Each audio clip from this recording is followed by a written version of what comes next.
All right, how's everybody doing? Hotep, hey, this is Michael Imhotep, founder of the African History Network, host of the African History Network show. I'm a talk show host, researcher, lecturer, and writer. And it is Thursday, May 3rd, 2018. And we are live. And we are broadcasting on Facebook Live. We'll be broadcasting on Blog Talk Radio in just a minute. Okay, so how's everybody doing tonight? Welcome to the show. All right, so some of you all saw the Facebook Live broadcast that I did on Tuesday, May 1st, I think it was Tuesday, May 1st. And I dealt with comments from Kanye West during his TMZ interview, right? And I did like an hour and 28 minutes. Okay, so that's here on our Facebook fan page, The African History Network, The African History Network. And it's also on YouTube, our YouTube channel, Michael Imhotep on YouTube. And I dealt with why his comments were wrong, talking about 400 years of slavery sounds like a choice. And I talked about a history of slave rebellions. He talked about how it was all y'all for 400 years, basically implying they didn't do anything. And what he was saying was grossly historically inaccurate. Okay, so I follow him on Twitter, and I read his Twitter comments also. And we're logging into Blog Talk also, so just stand by for just a second here. Okay, so. Okay, here we go. All right, hey, welcome to the African History Network show. I'm your host, Brother Michael Imhotep. It is Thursday, May 3rd, 2018, and we are live. We're broadcasting on Facebook Live, and we're broadcasting on blogtalkradio.com, our Blog Talk Radio channel, the African History Network show, the African History Network show on Blog Talk Radio as well. All right. So many of you all, as I was saying to the our audience on Facebook Live, our Facebook fan page, The African History Network, The African History Network. Many of you all saw the Facebook Live broadcast I did on Tuesday, May 1st, or you heard the audio podcast, because we have the audio podcast on our Blog Talk Radio channel, blogtalkradio.com/the African History Network show. Okay, so you can listen to the audio podcast there. You can also just go to africanhistorynetwork.com, africanhistorynetwork.com, and you can listen to our audio podcast. Just click on the link, listen to podcasts of Michael Imhotep.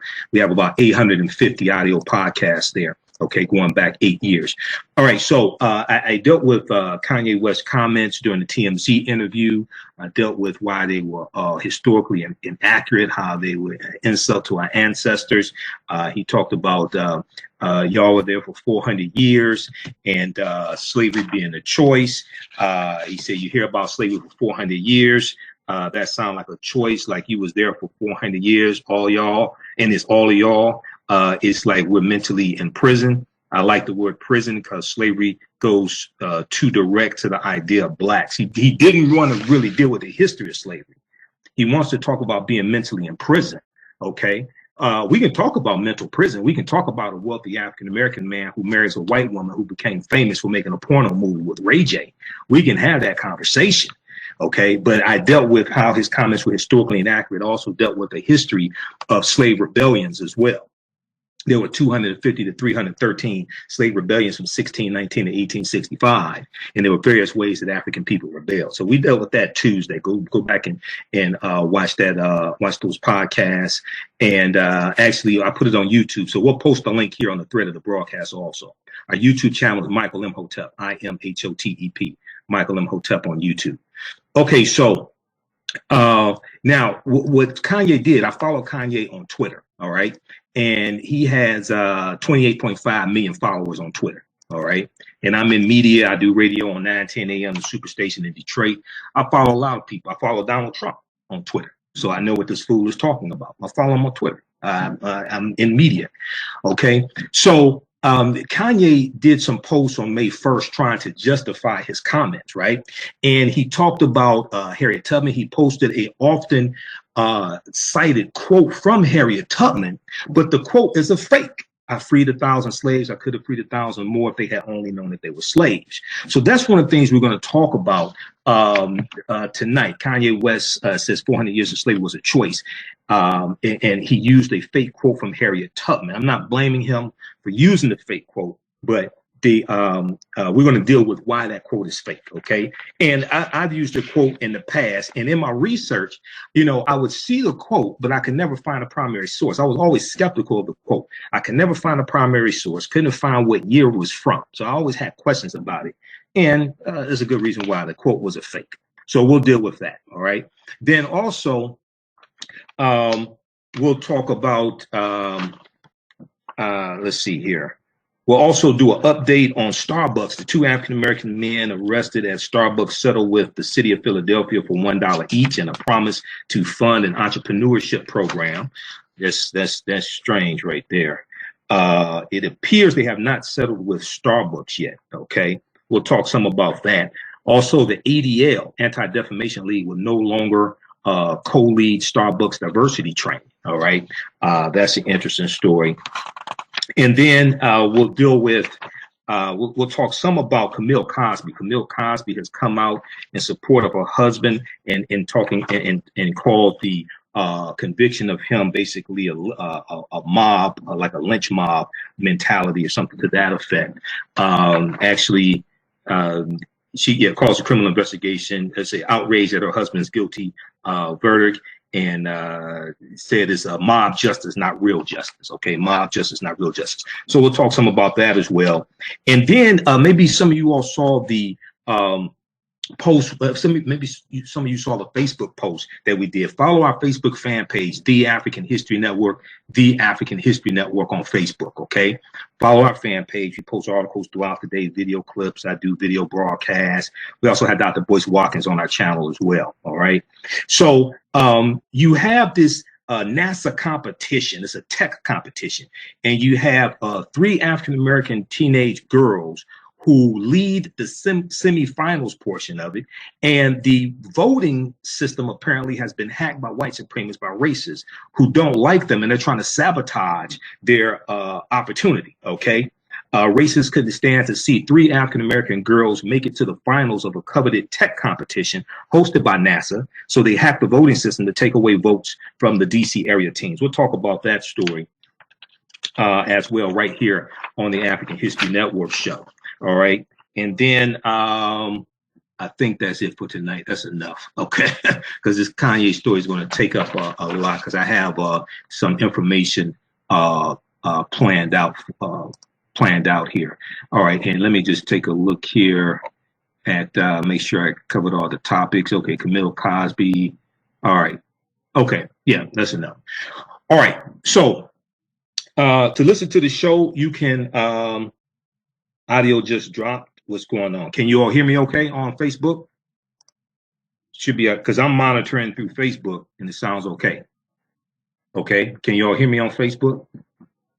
All right. So to listen to the show, you can watch us on Facebook Live. You can also call in and listen by phone at 914-338-1375. 914-338-1375. You can call in and listen by phone. We're broadcasting on Blog Talk Radio as well. And then also you can go to blogtalkradio.com/ the African History Network show. We posted the link there. It says listen here on Blog Talk, but it's also blogtalkradio.com/ the African History Network show. Okay, so there are multiple ways you can listen. All right. So very quickly here on the African History Network show, we focus on educating, empowering, and inspiring people of African descent throughout the diaspora and around the world, because right now it corrects wrong behavior. What you do for yourself, what you do to yourself, and what you allow other people to do to you and get away with is based upon what you think about yourself.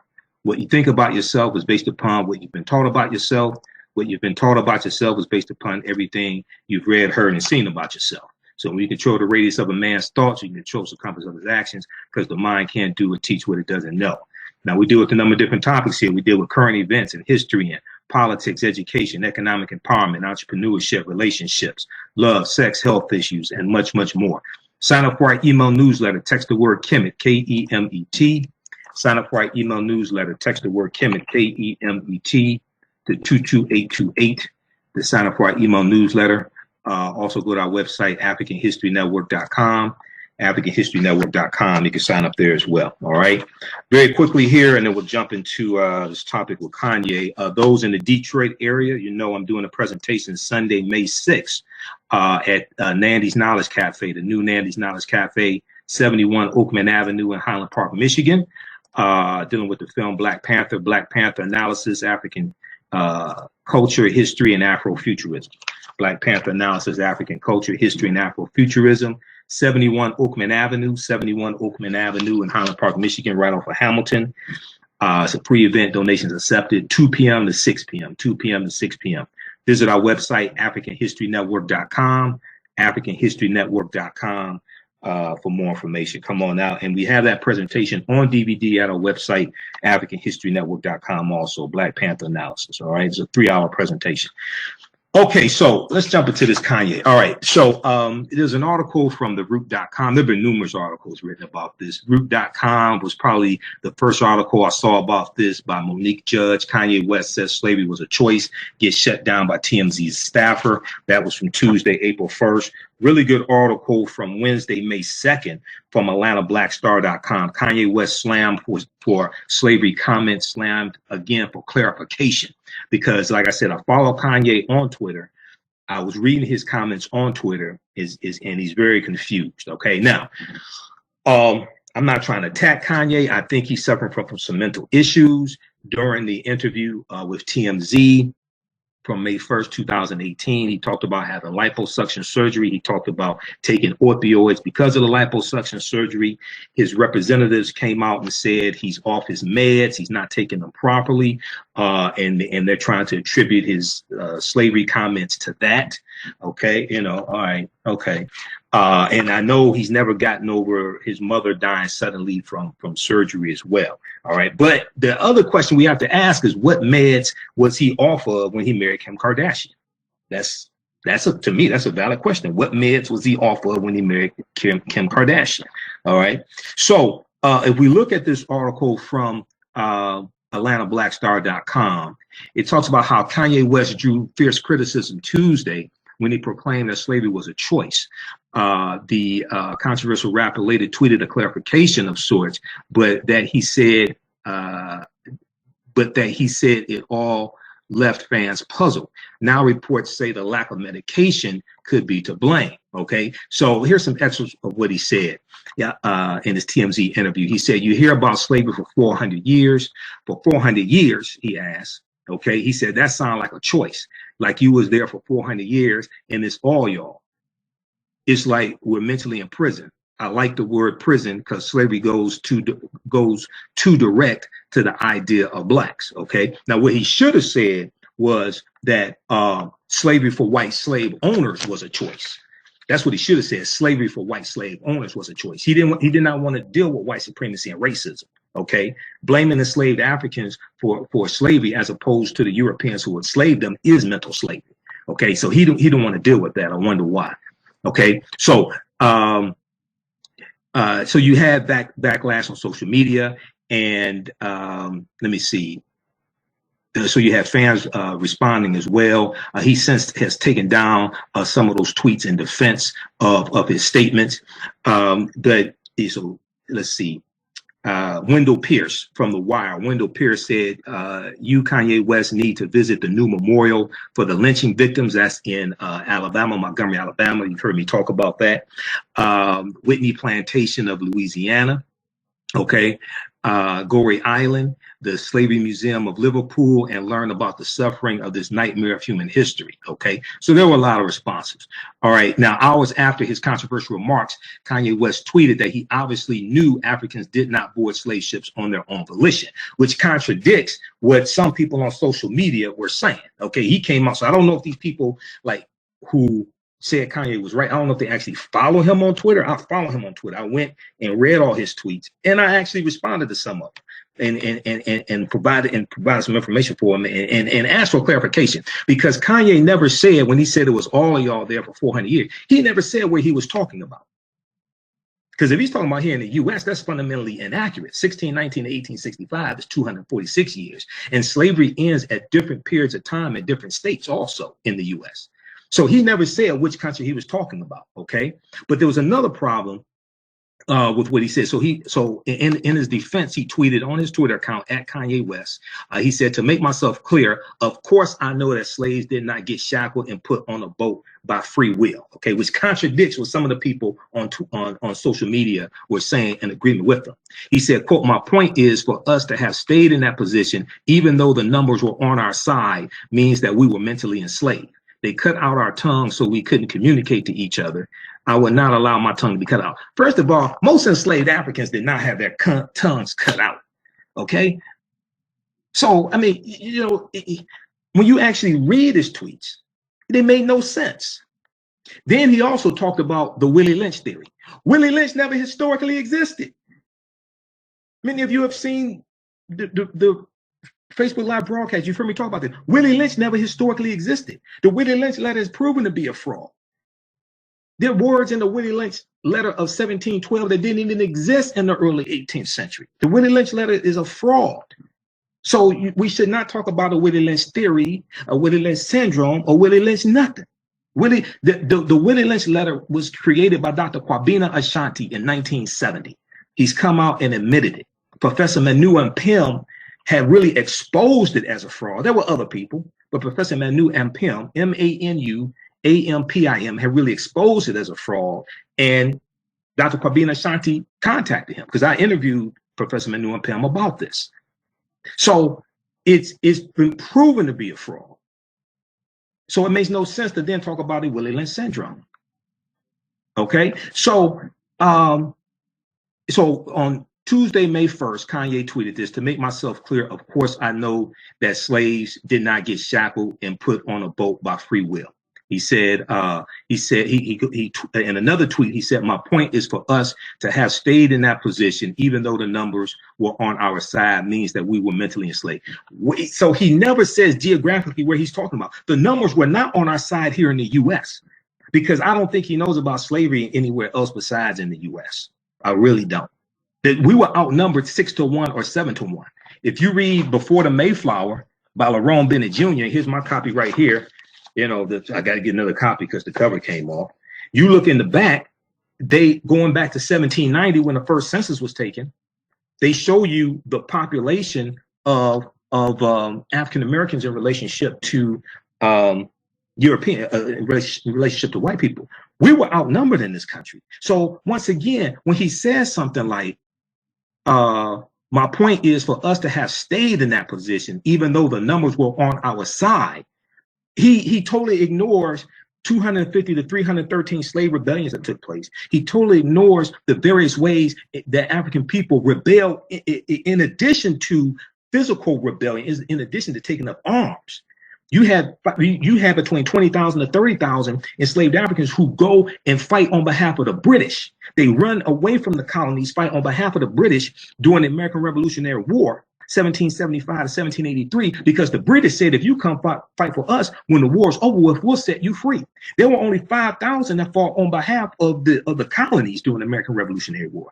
20 to 30,000 is on the low end, okay? Dr. Henry Louis Gates Jr. has an article at theroot.com that deals with African Americans fighting in the American Revolutionary War. I forgot the exact article, but you can research that, okay? And I'm critical of Gates.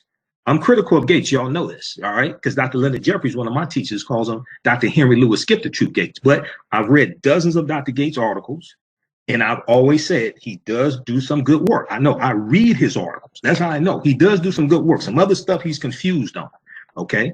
But Gates is married to a white woman also, all right? So, then when you look at the War of 1812, you had African Americans who ran to the British side because once again, the U.S. is fighting against Great Britain. They go to the British side because the British once again say, you come fight for us, we'll set you free when this war is over. And they're fighting against their former slave masters, the U.S. This is 1812. So the United States has been formed. Constitution is already signed. It's passed in 1788, right? Okay. The Civil War. You had between 186,000 and 200,000 African Americans who fought in the Civil War. Almost all of them fight on behalf of the North because they're fighting for freedom. This is on top of the slave rebellions. There are various ways that African people rebel. Learning to read and write was one way, because for most of us, it was illegal to learn to read and write for those enslaved. In Virginia, it was legal up until 1831 for enslaved Africans to learn to read and write. But something called the Nat Turner Rebellion in 1831, August 21st, took place. And Nat Turner was a literate slave who could read and write and use the Bible as a tool to teach the enslaved Africans that they were supposed to be free and not supposed to be enslaved. So after the Nat Turner Rebellion is put down, after he's executed November 11th, 1831, guess what happens? The state legislature makes it illegal for enslaved Africans to learn to read and write. I wonder why.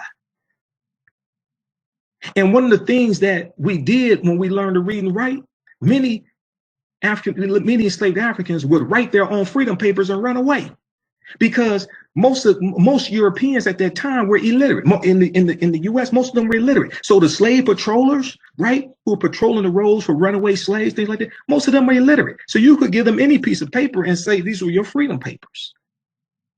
Okay, we sabotage crops. We poison white people's food, put glass in their food, maimed ourselves, faked illnesses, okay, committed suicide. There was constant rebellion going on. So he totally ignores all of this.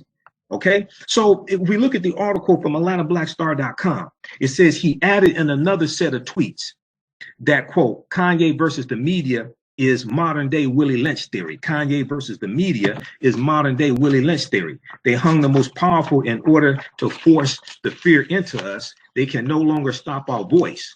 The Nat Turner movie never made it anywhere because it showed slaves revolting. I understand why my god brother Puff calls his network Revolt. Okay, the Nat Turner movie never made it anywhere. I don't understand. The first weekend it did $7 million. It met studio estimates. Now it wasn't on 4,100 screens like Black Panther. Well, hell, the budget was different. It took 10 or 11 million to make that movie. It took 200 million to make Black Panther. The marketing budget was different for Black Panther than the Nat Turner film from Nate Parker. Okay, the content was much different. You can't. So I don't know what the hell he's talking about. I really don't. And I've done a lecture dealing with the Nat Turner movie. I read the book that Nate Parker put out dealing with the Nat Turner film, because Nate Parker put out a book that's the official companion to the movie. It's called The Birth of a Nation. Okay, so I don't know what the hell Kanye is talking about. But once again, I read his tweet, and he talks about the Willie Lynch theory. Willie Lynch never historically existed. So he's eternally confused. So he goes on to say, the reason why I brought up the 400 years point is because we can't be mentally imprisoned for another 400 years.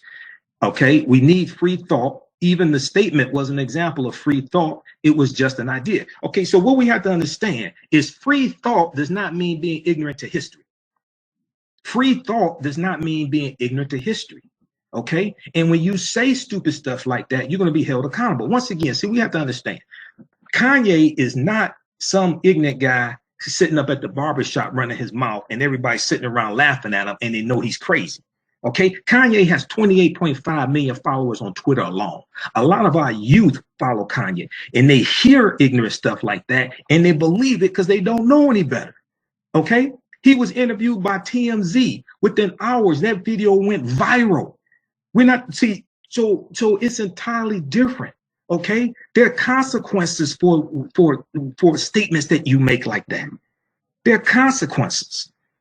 Okay, you can't just say anything and call it free thought. Free thought does not mean being ignorant of history. It does not absolve you of responsibility of knowing what you're talking about. Okay, so okay, so those are some of his pertinent comments, and then he tweeted about Harriet Tubman as well. All right, so this is an article from AtlantaBlackStar.com. AtlantaBlackStar.com is a fantastic news website owned and operated by African Americans. Okay, Neil Nelson owns AtlantaBlackStar.com, or one of the owners, sole owner, one of the owners. I'm not exactly sure. Don't want to don't want to be disrespectful to other owners, but I've talked to Neil Nelson before. They're doing some fantastic work. If you follow us on our Facebook fan page, the African History Network, you see some of the articles we posted.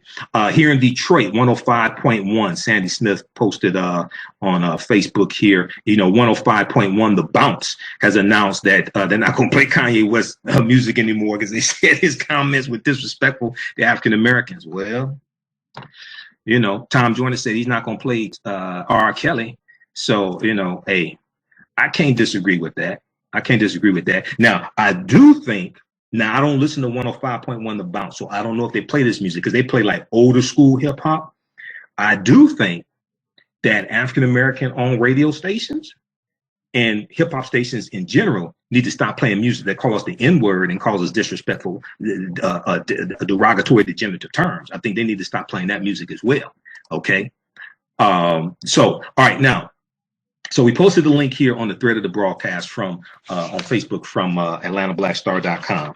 Once again, name of this article is called Kanye West Slammed for Slavery Comments, Slammed again for clarification, because he went from bad to worse. All right, he went from bad to worse. Okay, how's everybody doing on Facebook? Everybody share this broadcast on your own Facebook page. Invite your friends to tune in, okay?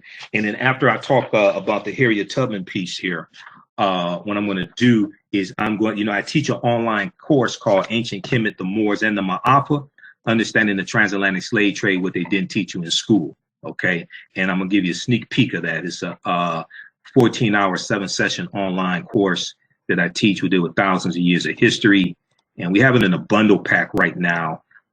With some other courses. So it's about 10 in the bundle pack. So on sale $60 at an online school. We just posted the link there on the thread of our broadcast on Facebook.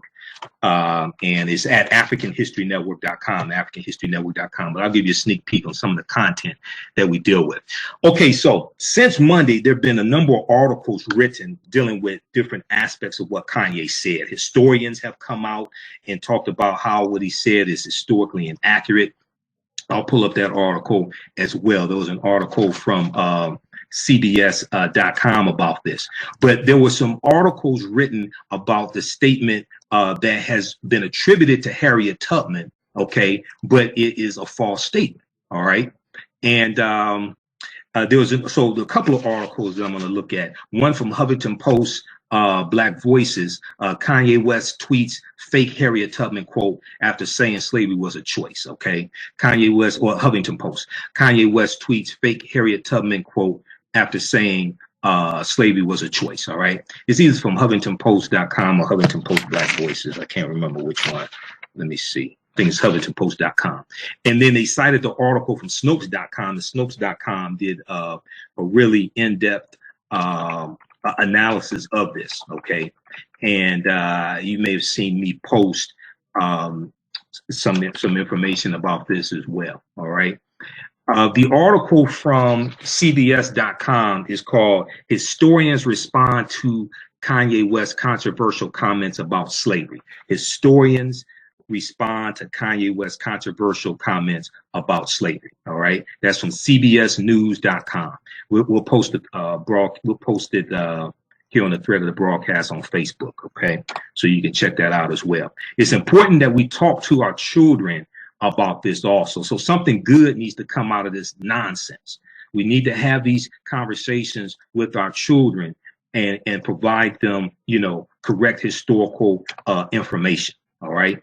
Okay, so let's look at this. If you look at this article here from Kanye West, HuffingtonPost.com, Kanye West tweets fake Harriet Tubman quote after saying slavery was a choice. So it talks about how Kanye West tweeted a fake Harriet Tubman quote on Tuesday night.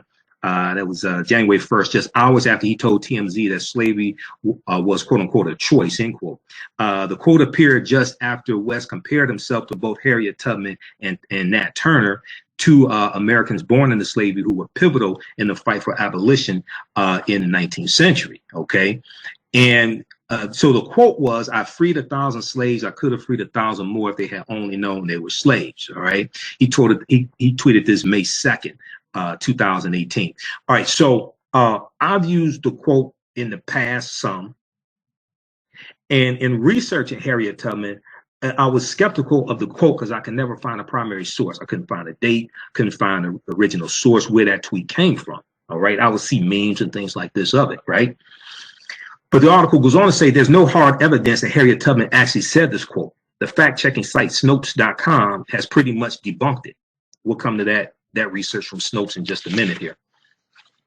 As Milton Cernit, professor emeritus of history at the Maxwell School and author of Harriet Tubman, Myth, Memory, and History, told Ralph Luker of the History News Network, quote, my impression is that this is a late 20th century quote from a fictionalized account of Harriet Tubman's life.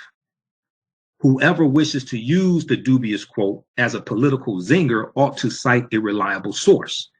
Because I've done a lot of research on Harriet Tubman. I can never find a primary source for that quote. All right.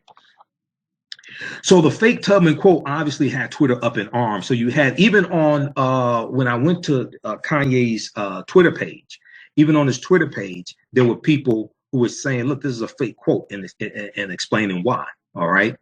So you have one person on Twitter who says, so I guess instead of apologizing, Kanye's backing up, quote, slavery is a choice, end quote, by using a fake quote invented by white supremacists and attributed to Harriet Tubman to justify slavery. Now, I don't know if it was the white supremacists that created that quote, but is manufactured. All right.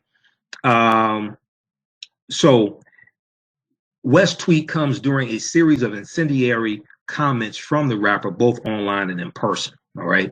So let me scroll down here. So, okay. So Kanye said, quote, like you was there for 400 years and it's all y'all. If like we're mentally, it's like we're mentally in prison. I like the word prison because slavery goes too direct to the idea of blacks. It's like slavery, Holocaust Jews, slavery, Holocaust Jews, meaning Holocaust means Jews or refers to Jews. Slavery is blacks. So prison is something that unites us as one race. Blacks and whites being one race, we're the human race, he continued. Okay, still confusing. Because now Kanye would never say 6 million Jews, it was all y'all let them do this to you. You know, you let the Nazis do this to you. He would never say something like that. His career would be over the next day. All right. He also tweeted, if this was 148 years ago, I would be more like Harriet or Nat. Okay. Now, his comments about slavery have since been widely debunked and criticized. West has been tweeting often in the last few weeks, stirring the pot with everyone from John Legend to the surgeon who operated on his late mother, Donda West. Okay. And we know that surgeon, he was going to use the surgeon's picture on his new album coming out. The surgeon sent a cease and desist order to him saying, you don't have permission to use my picture. So let's look at the article from Snopes.com, and we'll post this. And thegrio.com had other articles about this. There have been a number of different articles dealing with this. Okay. So you can just Google. And what I did was I just Googled, did Harriet Tubman say I freed 1,000 slaves? All these articles came up. All right. So Snopes.com, the fact-checking website, what they do is they investigate internet rumors. This is what Snopes.com does. They have an article, did Harriet Tubman say I freed 1,000 slaves? There's no evidence, a famous quote often attributed to the African-American abolitionist was actually spoken by her. All right. So let me pull this article up so I can look at it here on the screen. Just a second. Where do we have it here? Because I have about 50 tabs open literally in Firefox, and I've got Firefox and Google Chrome open. So let's bring this up. How's everybody doing on Facebook? Okay, those tuned in, you can also call and listen by phone if you don't want to listen on Facebook. 914-338-1375. 914-338-1375 is the call-in number if you have a question or comment. 914-338-1375. Okay, it is the call-in number. We'll post it here on the thread of the broadcast also. And let me just call in to monitor this as well. Okay, you guys just got to bear with me because I'm dealing with different technologies, different apps. We're on Blog Talk, we're on Facebook.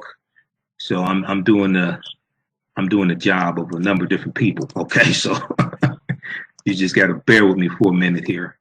All right, so we'll post this here as well. Everybody watching on Facebook, share this broadcast on your own Facebook page. Invite your friends to tune in. Okay, we sound loud and clear on Blog Talk Radio, and I'm monitoring Facebook through my cell phone also. So I got a lot of stuff going on here. All right. Okay.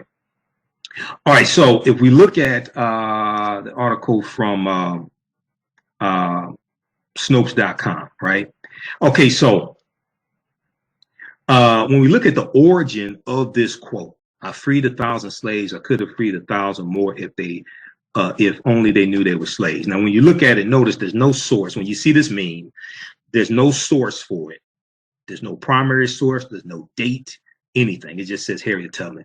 So interest in a statement purportedly uttered by 19th century African-American abolitionist Harriet Tubman was renewed in April 2016 after the U.S. Treasury Department announced that a portrait of the famous American humanitarian would be replacing that of President Andrew Jackson on the front of the U.S. $20 bill. Right. So that came from, now some people say, oh, well, they're just doing this to appease African Americans. No, that's not what it was. OK, what it was that 2020 is the 100th year anniversary of the 19th Amendment, OK, of 1920, which gave women the right to vote. So there was this initiative from a group called Women on 20. I think they're called Women on 20s. There was an initiative in commemoration of this 100th anniversary of women having the right to vote, to put historical women on U.S. currency. Okay, so they were asking for suggestions, and they were so people could vote on who they wanted, and Harriet Tubman was one of the top vote getters. All right, so in 2008. Feminists right now, what's happened is, since the Secretary of Treasury now, since Trump won, is Steve Mnuchin. He said they're not going to go ahead with this change. This change was announced under the Obama administration.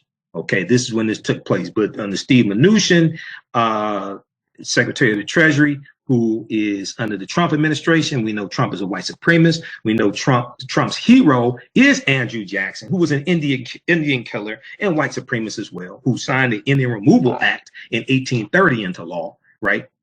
They're not going to do this, apparently.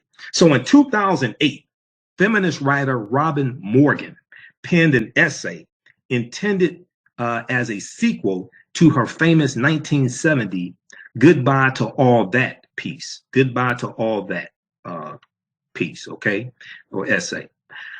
One passage focused on post-feminism and used a quote purportedly from Harriet Tubman to suggest that some women don't realize the fight for equality is not over. Okay, so here's what she said: goodbye to women of any age, again feeling unworthy, sulking, quote, what if she's not electable, end quote, or quote, maybe it's post-feminism and whoosh, we're already free, end quote. Let a statement by the magnificent Harriet Tubman stand as a reply. When asked how she managed to save hundreds of enslaved African Americans via the Underground Railroad during the Civil War, she replied bitterly, quote, I could have saved thousands if only I'd been able to convince them they were slaves, end quote. Now, while Robin Morgan presented this phrase as an authentic quote from Harriet Tubman, several historical scholars disagreed. The Maxwell perspective attempted to get to the bottom of the issue in an article published shortly after Morgan's essay, okay, in 2008. Within days, the validity, so this is what the essay said. Here's an excerpt. Within days, the validity of the quote was called into question by Ralph Luker, L-U-K-E-R, of the History News Network, who contacted scholars who have researched Harriet Tubman, including Milton Sernett, S-E-R-N-E-T-T, professor emeritus of history at the Maxwell School and African American Studies at SU. Sernett is the author of the recently published book, Harriet Tubman, Myth, Memory, and History. None could trace the quote to primary sources.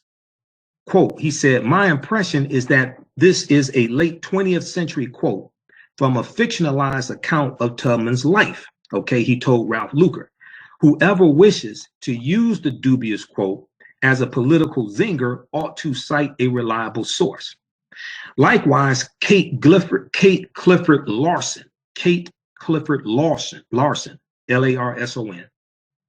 author of Bound for the Promised Land, Harriet Tubman, Portrait of an American Hero. Bound for the Promised Land, Harriet Tubman, Portrait of an American Hero.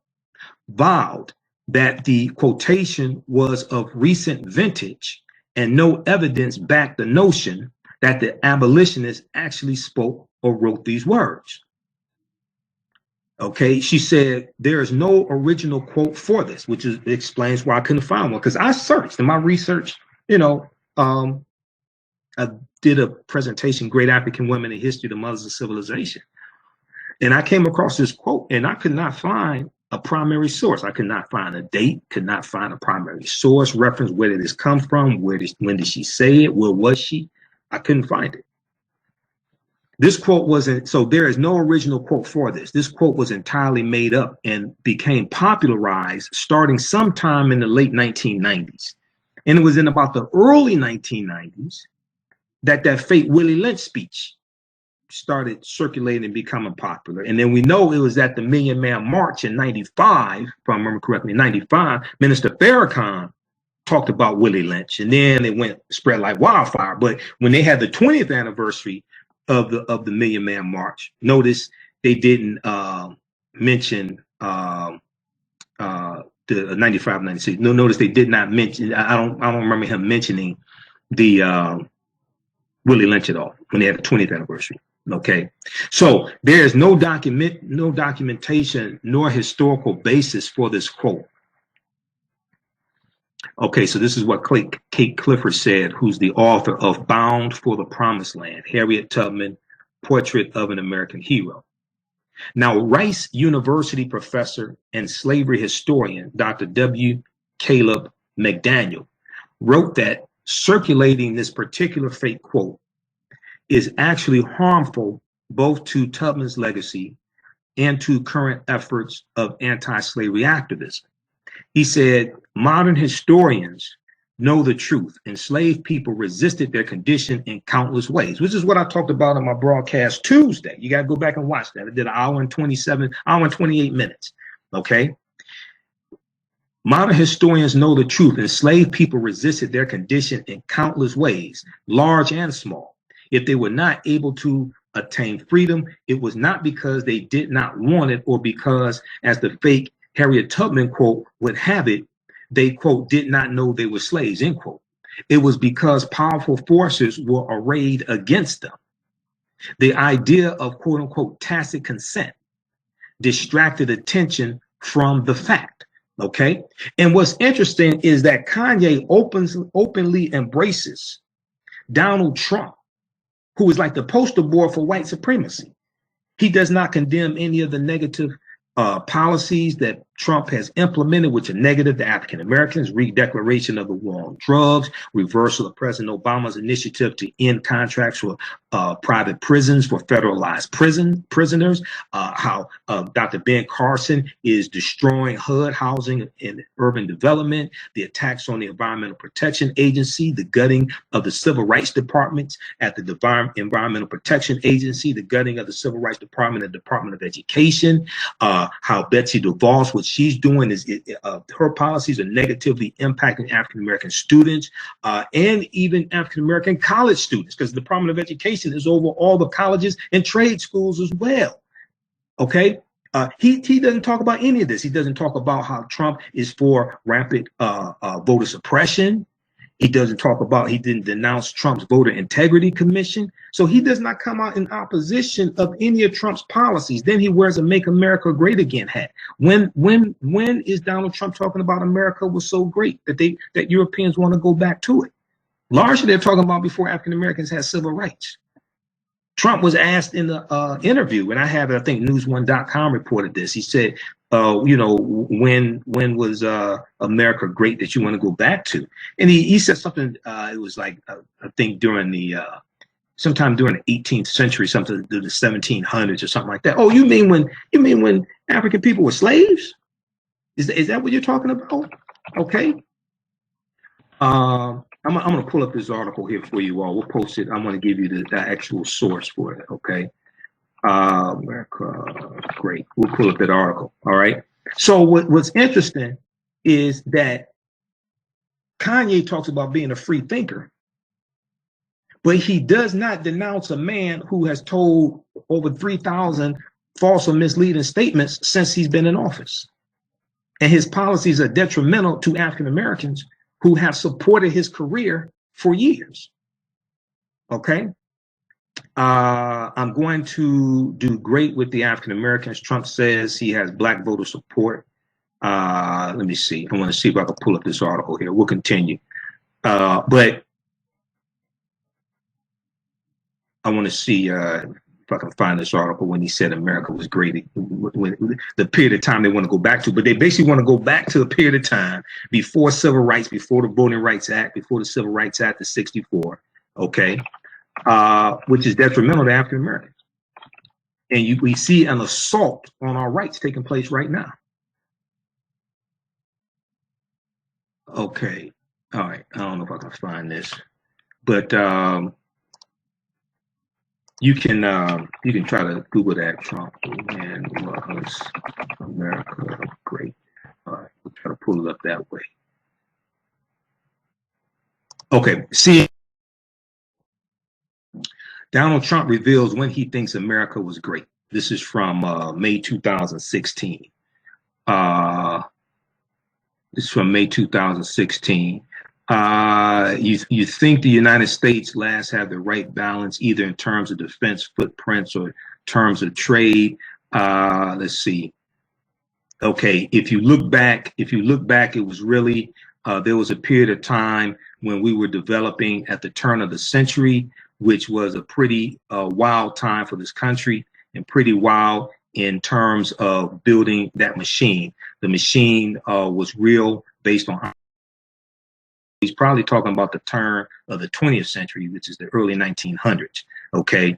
And this is a period of time right after Plessy versus Ferguson, 1896, was cemented Jim Crow laws, and you have a period of increased terrorism on African Americans and increased lynchings. Trump also pointed to the late 40s and 50s at a time when he said, quote, "We were not pushed around. We were respected by everybody. We had just won a war. We were pretty much doing what we had to do." Oh, the 40s and 50s. You're talking about before African Americans, before the Civil Rights Act of '64. You're talking about before Brown versus Board of Education, basically, which desegregated schools based upon the U.S. Constitution, because that went all the way to the U.S. Supreme Court. This is when you're saying America was great. Okay. And so if you understand this, then you see that his policies follow this. Okay. Unfortunately, too many of us were dealing with conspiracy theories and didn't take enough action to stop this fool. I warned you all what was going to happen. People ain't want to listen to me. All right. So we'll post this article here on the thread of broadcast. Once again, it's called "Donald Trump Reveals When He Thinks America Was Great." This is from March 28th, 2016, down to CNN.com. Donald Trump reveals when he thinks America was great. All right. Let's post this on the thread of the broadcast here on Facebook. How's everybody doing on Facebook? How's everybody doing on Blog Talk Radio? Okay. And once again, you can listen to this show live multiple ways, either on our Facebook fan page, The African History Network, and I know people have shared the broadcast also.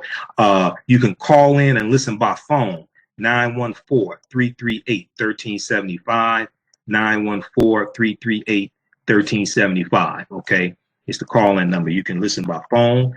Also, we posted the link here on the thread of the broadcast. You can click there and listen online. All right. Also, you can go to blogtalkradio.com/The African History Network Show. blogtalkradio.com/The African History Network Show. Okay. You can listen there as well. All right. So we have multiple ways for you to listen, and you'll be able to listen to the podcast at blogtalkradio.com as well. You'll be able to listen to the podcast after the show is over with. You can go back and listen. All right. Okay. So let's continue. All right. Let's continue here.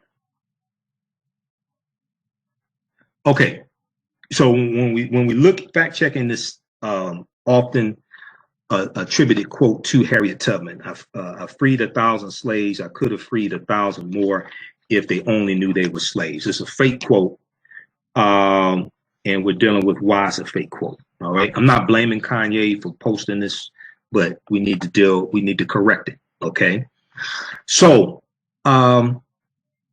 Rice University professor and slavery historian Dr. W. Caleb McDaniel went on to say, I worry that the fake Tubman quote could have the same quote unquote red herring effect in conversations about modern trafficking. It encourages activists who quote and read it to believe that the only thing standing between modern slaves and freedom is knowledge, self-awareness, education, and the willingness to actively dissent. But the corollary comes uncomfortably close to the paternalistic idea that those who somehow choose not to be freed or don't know they are slaves must tacitly consent to their own exploitation. It is pleasant to think that the only obstacle abolitionists face is quote unquote false consciousness on the part of trafficked persons. It is pleasant to think that the only obstacle abolitionists face is false consciousness on the part of trafficked persons. Unfortunately, that idea may encourage true believers in the quote to underrate the power and complexity of the forces arrayed against them today. So when you actually study the system of slavery in this country, there was an entire system against African people. You had a fugitive slave law, 1793. You had all the laws working against enslaved Africans. You had it sanctioned in the U.S. Constitution. There was a 20-year clause in the U.S. Constitution that said that after 20 years, they would outlaw the international transatlantic slave trade, which meant the importation of Africans into this country. Okay, so that was passed March 2nd, 1807. Okay, I talked about that in the broadcast I did Tuesday. Okay, May 1st, dealing with Kanye West comments. March 2nd, 1807, Congress abolishes the African slave trade. That's the importation of them, and that went into effect January 1st, 1808. But the U.S. continued to violate their own law and continue to bring in enslaved Africans. Okay, and the slave breeding business is going to explode starting in 1808 as well. All right, you have the Fugitive Slave Law, 1793, signed into law by President George Washington. You have the slave codes, which various states had, that regulated the movement and regulated the mistreatment of slaves and made it illegal for this. So you had an entire system. Okay, it wasn't just that if I believe I'm going to be free, I'm going to be free. Okay, most of the slave rebellions were not successful. There was an entire system working against them. All right, so what he's saying is factually inaccurate. All right, and I laid out also numerous ways that enslaved Africans rebelled. It wasn't just picking up arms. There were numerous ways. But when he said that the numbers were on our side, we were outnumbered here in this country. And I went and read all his tweets. He didn't say what the hell he was talking about. Which country are you talking about? Not only that, slavery ends at different times in different states also. So what he's saying is ridiculous, okay? Which is probably why he took down some of those tweets. Now, CBSnews.com has an article from May 2nd, 2018. Historians respond to Kanye West's controversial comments about slavery. History experts and professors have taken to social media to share their knowledge of slavery in America. The wave of historians discussing the topic comes after Kanye West made controversial comments about slavery on TMZ. Okay. The The 40-year-old rapper touched on his love of President Trump, his recent tweets, and one point says slavery, quote unquote, sounds like a choice. To be in slavery for 400 years sounds like a choice. He still didn't say, what the hell are you talking about? Okay. The other thing is you have to look at the interview that Charlemagne the God did with him. I think it was April 18th. He interviewed him, and that was released like this week also. For Power 105, okay, Charlemagne the God on the Breakfast Club. So he did a 105-minute interview with them. And Kanye just all over the place sounding crazy. Kanye in this interview said that Michael Jordan deserved to be on the $20 bill and not Harriet Tubman. But you quoting Harriet Tubman to justify your slavery comment, but you say Michael Jordan should be on the $20 bill and not Harriet Tubman. He said that Dr. King and Malcolm X are too far back in history to be relevant to today. What the hell are you talking about? What are you, I mean, dude, what he's saying is absolutely ridiculous. A people's history and culture teaches them how to deal with the problems of the past, in the present, and the future to meet the needs of the community. What is taking place today is directly related to what happened in the past. You have to understand how a sequence of historical events lead up to a larger event taking place, okay? And the world would have been much different. America would be much different if Malcolm X and Dr. King had not been assassinated. So for him to say they're too far removed, they're too far back to be relevant today, dude, he's dealing with some serious problems. I hope he gets some help. I hope Kim Kardashian gets him some help. His wife, you need to rein him in. He needs some help. Okay. All right. So, and we know we got to give a shout out to Van Lathan as well, TMZ reporter Van Lathan, who checked Kanye. And when you watch the video of Van Lathan checking Kanye, Kanye is silent when he's checking him. So he ain't so far gone, he doesn't know to be quiet. Then he goes over to Van Lathan's desk and apologizes to him. He wasn't so far gone, he didn't know to apologize. So North Carolina State University Associate Professor Blair L.M. Kelly, African-American female, wrote the quote-unquote slavery is a choice argument is one often made by uninformed people. Kelly, who authored Right to Ride, tweeted a rebuttal to West's claim.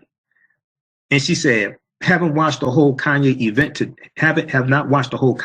today, working my way up to it. I would say that a milder version of the quote, slavery is a choice, end quote, argument is made by uninformed people all the time. I've had young men in my courses say, quote, they never would have enslaved me, end quote. I wonder if these brothers call themselves the N-word all the time.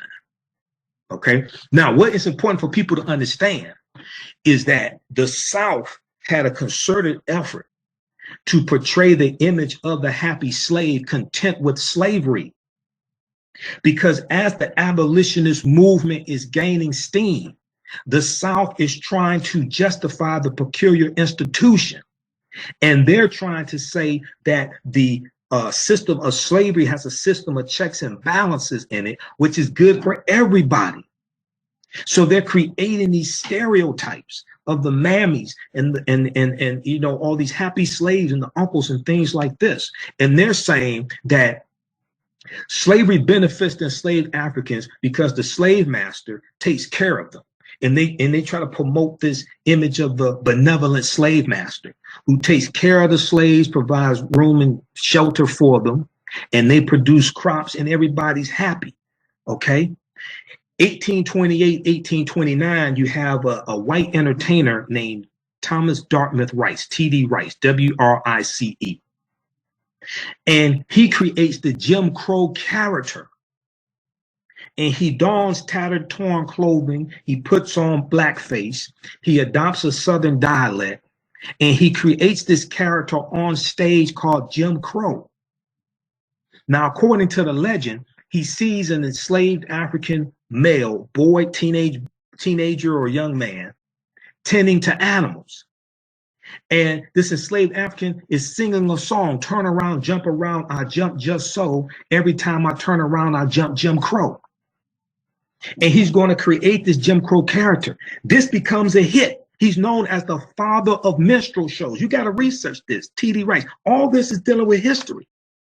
So then you have all these other white men who imitate him. And they're wearing blackface. They're putting on tattered, torn clothing. He adopts a Southern dialect imitating African Americans. And what they're doing is lampooning us, showing us as being ignorant. And the minstrel shows become one of the top forms of entertainment in this country. It's not just popular in the South, it's popular in the North. You're going to have these other characters that are imitated, the mammies and the uncles, things like this. There's going to be a character called Zip Coon created. Zip Coon was a Northerner who was called a dandy, and he was a sidekick to Jim Crow. Now, this was a free black, this was a free African American who wore the finest clothes. He tried to use big words he did not understand. And this was the South's attempt to show that even if you educate an enslaved African, they still don't know how to act. They're still ignorant. So you have this myth of the happy slave created by the South to justify slavery and to show them as being content, not fighting back, not wanting to be free, loving their master. So we have to understand the origins of these myths, the origins of these lies.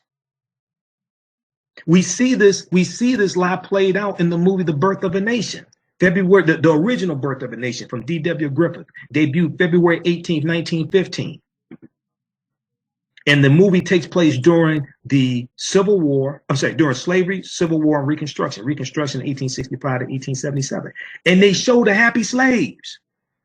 And they're loving their master. They're dancing for the master, entertaining their master. And 1915 is an important year, second year, basically, of World War I. First year of what's known as the Great Migration, 1915 to basically 1960, 5 million, some sources say 6 million African Americans leave the South, go up north and out west, searching for a better way of life, going to work in factories because you have a labor vacuum because 5 million men go fight in World War I. Okay, and now who's going to do this work? So a lot of African Americans and immigrants get these jobs. All right. And then also 1915 was the 50th year anniversary of the Civil War ended, June 2nd, 1865. And you had the South who was still bitter, and the South making the case that slavery was a good institution for everybody. So they're showing the myth of the happy slave in the movie. So people need to really research the movie The Birth of a Nation and research why African Americans protested against the movie also. We had enough sense to protest against that film. We don't have enough sense to protest against the TV show Empire, which is a modern day minstrel show. We don't have enough sense to protest against that. But we protested not just against the movie The Birth of a Nation, but when the play The Klansman, because the movie The Birth of a Nation is based upon a novel by a man named Thomas Dixon called The Klansman. And a play came out in 1906 called The Klansman based upon the movie, because the movie and the play made the Ku Klux Klan the heroes. So when the play in Philadelphia in 1906, and they talk about it here in Before the Mayflower, you go back to the back of the book, there's a timeline of history that everybody should read. Go back to 1906, they talk about when the play was in Philadelphia. You had 3,000 African Americans who protested against the play because we knew it was detrimental to our existence. We had enough sense to know this. 1906, October 22nd, 1906, 3,000 blacks demonstrated and rioted in Philadelphia to protest a theatrical presentation of Thomas Dixon, The Klansman. We had enough sense to know this. And we protested against the film The Birth of a Nation. When it went to Boston, you had William Monroe Trotter, okay, who led protests against the NAACP, led protests against this movie. The NAACP was 6 years old at the time. They were founded in 1909. NAACP led protests against this movie. Okay, so back to this article here. History professors correct Kanye West after controversial slavery comments, CBSnews.com. How's everybody doing? All right. And if you like this, how you all like this type of information? All right. Okay, if you like this type of information, what you can do I teach online courses. We have them in the bundle pack. They're on demand. I forgot to tell you, they're all on demand. You don't have to worry about being at a certain place at a certain time. The bundle pack includes Ancient Kemet, the Moors, and the Ma'afa, Understanding the Transatlantic Slave Trade, what they didn't teach you in school. Ancient Kemet, the Moors, and the Ma'afa, Understanding the Transatlantic Slave Trade, what they didn't teach you in school. That's a 7-session, 14-hour online course. There's a lot of bonus content. There's some other online classes in there. Great African Women in History, the Mothers of Civilization, African American Resistance in the Era of Donald Trump. Also, the online class I did March 31st dealing with the film Black Panther. The bundle pack's on sale right now, $60, regularly $130. So we have a deep discount. Ain't gonna be $60 much longer, I'll tell you that.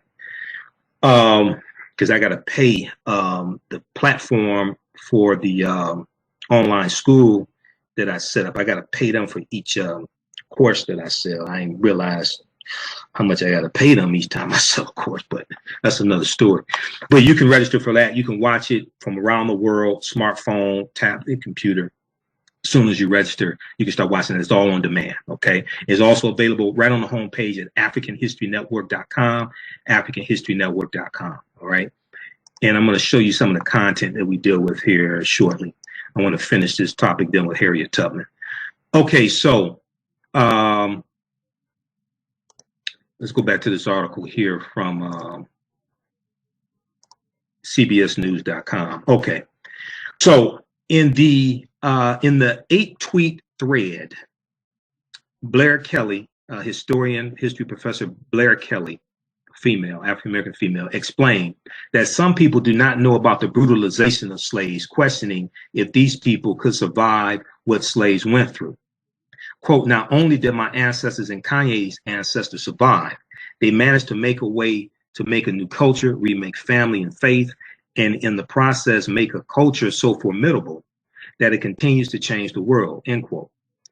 She went on to say, slavery was not their choice at any step. We know that freedom was always their choice. Resistance was their choice when they could not escape, end quote, okay? Now, New York Times bestselling author Roxane Gay, who was a professor at Purdue University, also criticized Kanye West. On Twitter, Roxane Gay said, I don't have the energy for nonsense, but Kanye saying slavery was a choice reiterates my previous statements about how dangerous his trite, shallow ramblings are. Remember, Kanye has 28.5 million followers on Twitter. A lot of our youth follow Kanye, okay? He is not a free thinker. He is a free moron who doesn't read. Do not at me, okay? Temple University professor and commentator Mark Lamont Hill, Dr. Mark Lamont Hill, also gave a quick lesson on the history of slavery. He said on Twitter, there has never been a moment in history when Black people did not resist slavery. Some did it by jumping off ships. Some killed masters. Some ran away. Some did it through everyday forms of resistance. I talked about this Tuesday night in our broadcast. You can see it on a YouTube channel, Michael Imhotep. I dealt with Kanye's comments about slavery. It's on our Facebook fan page, the African History Network. Click on videos. And it's on audio podcasts on iTunes and blogtalkradio.com/the African History Network show. Go to AfricanHistoryNetwork.com to listen to our audio podcast, okay? Dr. Mark Lamont Hill went on to say some did it through everyday forms of resistance. Some slave masters, he said slave masters did not retire. Our resistance led to our freedom. Now, when West took to Twitter to clarify what he meant by the slavery comment, some history buffs found faults in his new statement as well. So May 2nd, he tweeted his quote attributed to Harriet Tubman, I freed 1,000 slaves. I could have freed 1,000 more if they had only known that they were slaves. Jeet Heer, H-E-E-R, tweeted, 1, Harriet Tubman never said that. 2, this fake quote is actually pro-slavery since it implies that slaves deserve their condition because of ignorance or inherent civility. 3, stop this. Now, the article goes on to say, West tweeted that we need to have an open discussion about slavery, writing, quote, to make myself clear, of course, I know that slaves did not get shackled and put on a boat by free will, end quote. Okay, we need an open discussion about slavery, but before that open discussion, we need a history lesson. We need an open discussion about slavery. We need an open discussion about the lynching museum, the lynching memorial museum that opened in last week Thursday, April 26th in Montgomery, Alabama. And I've talked about that. We dealt with this on the African History Network show. I've done Facebook Live broadcast dealing with this. We talked about how lynching was used by white America as a tool to destabilize African American economic competition. There's a history behind that. So is he going to say that the African Americans lynched themselves? You didn't fight back hard enough. There's 100 people trying to lynch you. You didn't fight back hard enough. That's why you were lynched. Come on, man. Come on. So he continued to tweet several times after his TMZ appearance, and a lot of that stuff he took down. Because I went to his Twitter page and I read all of his tweets. Okay. Still waiting on a response, Yeezy. Still waiting on a response to my comments. Okay. He said, May 1st, he said, the reason why I brought up the 400 years point is because we can't be mentally imprisoned for another 400 years. We need free thought. Even the statement was an example of free thought. It was just an idea. It was ridiculous. Free thought does not mean being free of history. It does not mean being ignorant to history. Okay. So check out this article from CBSnews.com. There are others written about this. I'm just sharing a few of them with you. Historians respond to Kanye West controversial comments about slavery. CBSnews.com, May 2nd, 2018, written by Caitlin O'Kane. Okay, we'll post this here on the thread of the broadcast, also on Facebook and Crowdcast, because we're on 3 different platforms broadcasting right now. How much more time we have here? Okay, we got Crowdcast, man. We only got about another half hour. Oops, I already sent that message. Okay, we already sent it on Crowdcast. All right, how's everybody doing today? Okay, on Facebook, let's go to some of your comments quickly. Sandy, the creation of labor unions in the North was a means to locking out skilled black crafts from the South. You're absolutely correct. National Labor Union was created in 1866. Right after slavery ends, you're going to have a lot of these large labor unions created right after slavery ends, because there were at least 262 skills, trades, and crafts that African people had in this country from 1619 to 1865, when we were working basically for free. And then when slavery ends, now that we can compete for wages, now these labor unions are created to protect these jobs for white men. We're locked out of these, and because of laws being implemented in southern states, we're locked back into the sharecropping system to lock us into agriculture, because the labor force that made the South rich have been freed. Okay, there were 4 million enslaved Africans who were free. So now they're saying, well, who's going to plant the crops? Who's going to till the soil? Who's going to do all this? So the sharecropping system is implemented to re-enslave us, okay, to agriculture, to the plantations. And we're locked out of these skilled trades that we dominated. Our skills were as good as white men, in many cases better than white men. Okay, and we're locked out of this. And then even when we're able to go into the labor unions, we're getting usually the low entry level jobs. Many of those jobs are going to be eliminated when the new auto plants are built in like 1947 and 1958, and they're built in the suburbs. Okay, because you start having a deindustrialization of the inner city that goes back to after World War II ends. And these new auto plants are built on what are called sprawling campuses. And instead of being the large multi-story auto plants, these new sprawling campuses have a lot of automation put in. And this automation eliminates a lot of the low entry level jobs that a lot of our ancestors got when they went up north during the Great Migration and went into Detroit, Michigan, went into Highland Park, Michigan, where Henry Ford's auto plant was, went into Chicago, Illinois, and things like this. Okay, Gary, Indiana. So we have to study that history and what happened and how to. Now, I'm not against unions when they work fairly. Unions have a purpose, but they largely come out of trying to keep these jobs away from African Americans. This is white supremacy and racism. Okay, this is white supremacy and racism. And if you do not understand European white supremacy and racism, what it is and how it works, everything else, and I do mean everything else that you think you understand will totally confuse you, as Dr. Francis Cress Welsing taught us, as well as Millie Fuller. Okay. And I had the pleasure of interviewing Dr. Francis Cress Welsing 3 times. I knew the sister, interviewed her 3 times. We have, you can listen to the interviews I did with her at AfricanHistoryNetwork.com. We have audio podcasts of them there. One of them I put on YouTube also. Okay. All right. How's everybody doing? Okay. Also, so be sure to sign up for our email newsletter. Text the word Kemet, K-E-M-E-T. Text the word Kemet, K-E-M-E-T, to 228 to sign up to 22828 to sign up for our email newsletter. Or you can go to AfricanHistoryNetwork.com and sign up for it there as well. And we also have a 8 DVD bundle pack, the Black Panther bundle pack. Okay, you get 2 of my presentations dealing with the film Black Panther. You get 3 other presentations and 3 documentaries: 1804, dealing with the history of the Haitian Revolution; Elementary Genocide Part 3, which I'm in, dealing with fighting against the school to prison pipeline and educating African American children; and Black Friday Part 2, which deals with practical strategies for economic empowerment. Deals with connecting African history to economic empowerment. I'm in that documentary as well. Okay, so that's at AfricanHistoryNetwork.com, right on the homepage, and we'll post a link here. Also, the 8 DVD Black Panther bundle pack. It's on sale right now for limited time only, $80, regularly $130. Okay, the Black Panther bundle pack. All right, so what I'm going to do, I'm going to take, I'm just going to take about 5 minutes here.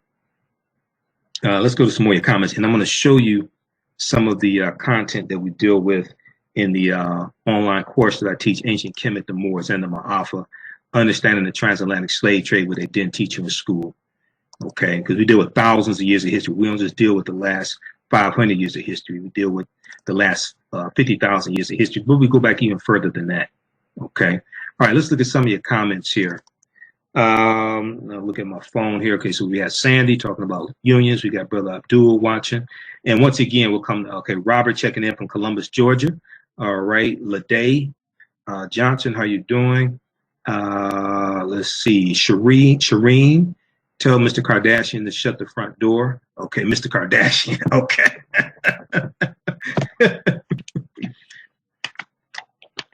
All right, she says, shut the front door. All right. Yeah, I hope he gets help. Real seriously. I'm not trying to make fun of him. There's a lot to make fun of, but I hope he gets help. All right. Yeah, I think some people say his comments were a cry for help. He needs help. All right. Okay. So let's go. Let's see if I can see some more of your comments here. Anthony said, do you think they will return Bill Cosby's donations? Now, I heard today on Reverend Al Sharpton's show that Spelman College returned his donations. Now, I don't really think they should return the donations. I mean, his donations are doing good work.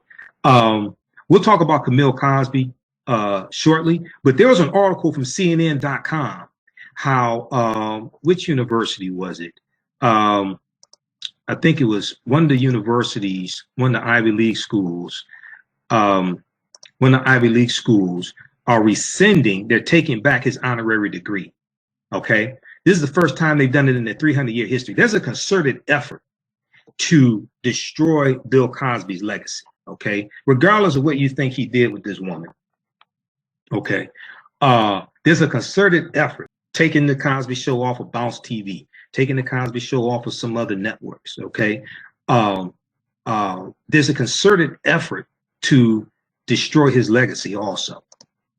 All right. And they're only doing this to this African-American man, because other people who've had sexual harassment charges and all this other stuff, they're not doing this to them like that on this level. Okay. They're not doing it to the Yale University. Yale revokes Bill Cosby's honorary degree, something the college has never done in its 300-year history, CNN.com. Why are you doing this to Bill Cosby? I just find it very interesting. You know, and white supremacy system as well. Okay. All right. So let me pull this up here. And I got to go to Crowdcast and switch over. Lede said, I was shocked when he said that. Anthony said, yes, that was clear. Yale pulled Bill Cosby's degree today. Yeah, this is the first time they've done it in 300-year history. You trying to tell me in your 300-year history, this is the first honorary degree you've given to somebody accused of sexual assault, accused of rape or whatever it is? This is the first time in your 300-year history. So why are you going to do it to him? You know, I just find that very interesting. Okay. Listening from OKC, Greg Osborne. Good to see you. All right, how you doing, Greg? Tell that to the Jewish community about choice. Yeah, he would. Kanye would never say the Jews chose to be exterminated and chose to go into the gas chambers. Now he did tweet. He tried to clean it up, and he said that he realizes that he wasn't saying that them being on the slave ships was a choice and things like that. All right. But once again, he needs a history lesson because he talked about the numbers in our favor and if you were enslaved for 400 years. Where is he talking about? In the U.S., it was from 1619 to 1865, and slavery ended at different times in different states also. So I'm confused about what he's talking about. Sophia said Yale pulled Bill Cosby's degree today. Deb said his comments were idiotic, but he has sparked a great dialogue, has given historians a great platform. This may even wake some folks up. Yeah, it's going to, I think it'll wake some people up. We need to study history, okay? And we need to study our history. I mean, just like the film Black Panther has opened up a lot of African Americans to want to learn about their history. And a lot of African American youth want to learn about their history, okay? Okay. What happened here? Okay, well, I guess they want to refresh. All right, here we go.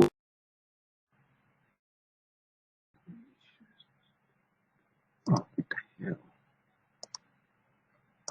All right, let's pull this up. Okay, so let me show you this quickly here. I'm gonna show you some of the things we deal with. Okay, so there was a, some of you may have heard some of you may have seen the broadcast where I talked about a study that deals with how slavery is being mistaught in our schools, okay? How slavery is being mistaught in our schools. And what happened? Okay, we back on Facebook? All right. Okay. So this was a study from the Southern Poverty Law Center called Teaching Tolerance. There was an article from the Atlantic.com, what kids are really learning about slavery, what kids are really learning about slavery. And this article talks about how a new report finds that the topic of slavery is mistaught and often sentimentalized, and students are alarmingly misinformed as a result. And it deals with how they surveyed 1,000 American high school seniors and over 1,700 social studies teachers K through 12. And they found that among 12th graders, only 8% could identify slavery as the cause of the Civil War. Only 8% could identify slavery as the cause of the Civil War. Fewer than 1/3, or only 32%, correctly named the 13th Amendment as the formal end of U.S. slavery. And a slightly higher share, 35%, thought it was the Emancipation Proclamation that ended slavery, okay? And only 46% identified the Middle Passage as the transport of enslaved Africans across the Atlantic Ocean, okay? So Kanye West is not the only one who's confused about slavery, okay? The educational system does a very poor job in general of educating our children and white children in general about the history of slavery. Okay, so some of the things that we deal with in the online class that I teach, and it's all on demand. Ancient Kemet, the Moors, and the Ma'afa understand the transatlantic slave trade, what they didn't teach in school. We deal with what was the transatlantic slave trade? What were some of the events that led up to the transatlantic slave trade starting? What role did Christopher Columbus play? Because Columbus was central, very crucial to the transatlantic slave trade spreading. This is after January 2nd, 1492, after the Moors relinquished control of their last stronghold, which was Grenada, January 2nd, 1492. And then when we look at what Columbus went on his 4 voyages, this is why, I tell people we need to stop spreading the lie that Columbus discovered America, okay? Because there are a few reasons why he did not. Probably the most important reason is because Columbus never came to the land that we call the United States of America. When you look at what Columbus went on his 4 voyages, and I deal with this in a lot of my lectures, the closest he comes to the land we call the United States is Cuba, which is 90 miles away. He comes to the Western Hemisphere. He comes to the Americas, but he never comes to the land we call the United States of America. So why in downtown Detroit you have a bust, a statue, a bust of Christopher Columbus? I don't know why. He brought genocide and slavery to the areas that he went to, where he conquered. So August 3rd, 1492, he sets sail on the Nina, the Pinta, and the Santa Maria. He goes into the Bahamas. He goes into which he calls San Salvador. He goes into Cuba and Hispaniola, okay, which is later called Haiti. All right. Second voyage, September 1493, he goes into the West Indies and Boricuan, which we call Puerto Rico. He goes into Jamaica, 1494. In 1655, Jamaica is going to fall into the hands of the British. And then this leads to Queen Anne and the Jamaican Maroons fighting against the British and defeating the British. Okay. Third voyage, May 1498, he goes into Trinidad, the Venezuelan mainland in South America. Fourth voyage, May 1504, he goes into Panama and Honduras and Central America. He never comes to the land we call the United States of America. So Christopher Columbus is extremely important to understand. To understand Christopher Columbus, to understand August 3rd, 1492, you have to understand the 800-year occupation of Europe by the Africans known as the Moors, who take the teachings from ancient Kemet, from ancient Egypt into Europe and bring Europe out of the Dark Ages. You got to understand the Vandals and the Visigoths coming down from the western portion of the Roman Empire, crushing the west, coming down from northern Europe, northwest Europe, crushing the western portion of the Roman Empire, 476 AD. And it's the Vandals and the Visigoths who the Moors are fighting against when they go into the Iberian Peninsula in 711 AD, today known as Spain and Portugal, because it wasn't called Spain and Portugal when they go in. And 85–90% of Europeans were illiterate when the Moors go in. The teachings from ancient Kemet that the Moors take into Europe are going to bring Europe out of the Dark Ages. And we've been paying for this ever since. And the teachings that they take into Europe are going to form the foundation of Freemasonry. Okay, it's going to form the foundation of Freemasonry, and we're going to see this laid out in the layout of Washington D.C. because Washington D.C. is a copy basically of the layout of ancient Egypt. So Tony Browder, who I've interviewed a number of times, Tony Browder does a tour in Washington, D.C. called Egypt on the Potomac, which deals with how the layout of Washington, D.C. is a copy of ancient Kemet. This ties right back into African history, African culture. So here we have the Tekken, which the Greeks call an obelisk. And it's 555 feet tall. It's the Washington Monument. And that's a symbol of resurrection coming from the story of Asar, Aset, and Heru, who the Greeks called Osiris, Isis, and Horus. There were about 1,200 Tekkenu throughout ancient Kemet, ancient Egypt. Kemet is one of the original names for Egypt. Egypt is an Arabic word of Greek derivation. And when we look at the Freemasonry, the word Mason is derived from the Latin words mass and sun. And Mason means child of light and expresses the desire to pursue light, which is a metaphor for the sun, which symbolizes knowledge. The term child of light and sons and daughters of light was first used to identify students who had completed 42 years of study in the temples of ancient Kemet, ancient Egypt. Many Masonic temples were modeled after the temples of Kemet, places where light knowledge was imparted in a series of steps or degrees. So the concept of you going to college and getting your credentials in a series of degrees, right, comes from ancient Kemet. Because you had the 7 liberal arts taught in the temples in ancient Kemet as well. We know that 50 of the 56 signers of the Declaration of Independence were Freemasons. Okay. Signed July 4, 1776, but most of them, 52 of them, signed it on August 2nd, 1776. And we know 13 of the 39 signers of the U.S. Constitution were Freemasons. Read Egypt on the Potomac by Tony Browder. Here's a famous statue of Heru, Asar, and Aset, who the Greeks called Osiris, Isis, and Horus. So we deal with a chronology of history. You can't start, when you deal with the transatlantic slave trade, you can't start to study in 1440 with the Portuguese taking Africans out of west coast of Africa. You can't start with 1449 with Prince Henry the Navigator sending ships to the west coast of Africa. You have to deal with the 800-year occupation of Europe by the Africans known as the Moors that set all that up. You got to deal with the thousands of years of history that take place before that. So you have to deal with a chronology of history. Okay, you got to deal with Dr. David Imhotep's book, The First Americans Were Africans, Documented Evidence. And so I've interviewed him a number of times. Some of you have heard the interviews I've done with him. His book, The First Americans Were Africans, Documented Evidence, deals with the African presence in the Americas going back at least 56,000 years in South America, going back at least 51,700 years here in the land we call the United States of America. African people were here before Native Americans came into existence. So this is why when I hear people, and I have to correct some PhDs on this, when I hear people say we first came here August 20th, 1619 in Jamestown, Virginia, right? I'm like, that did happen, but we were here for tens of thousands of years before that. This was our land stolen from us. We were here before Native Americans came into existence.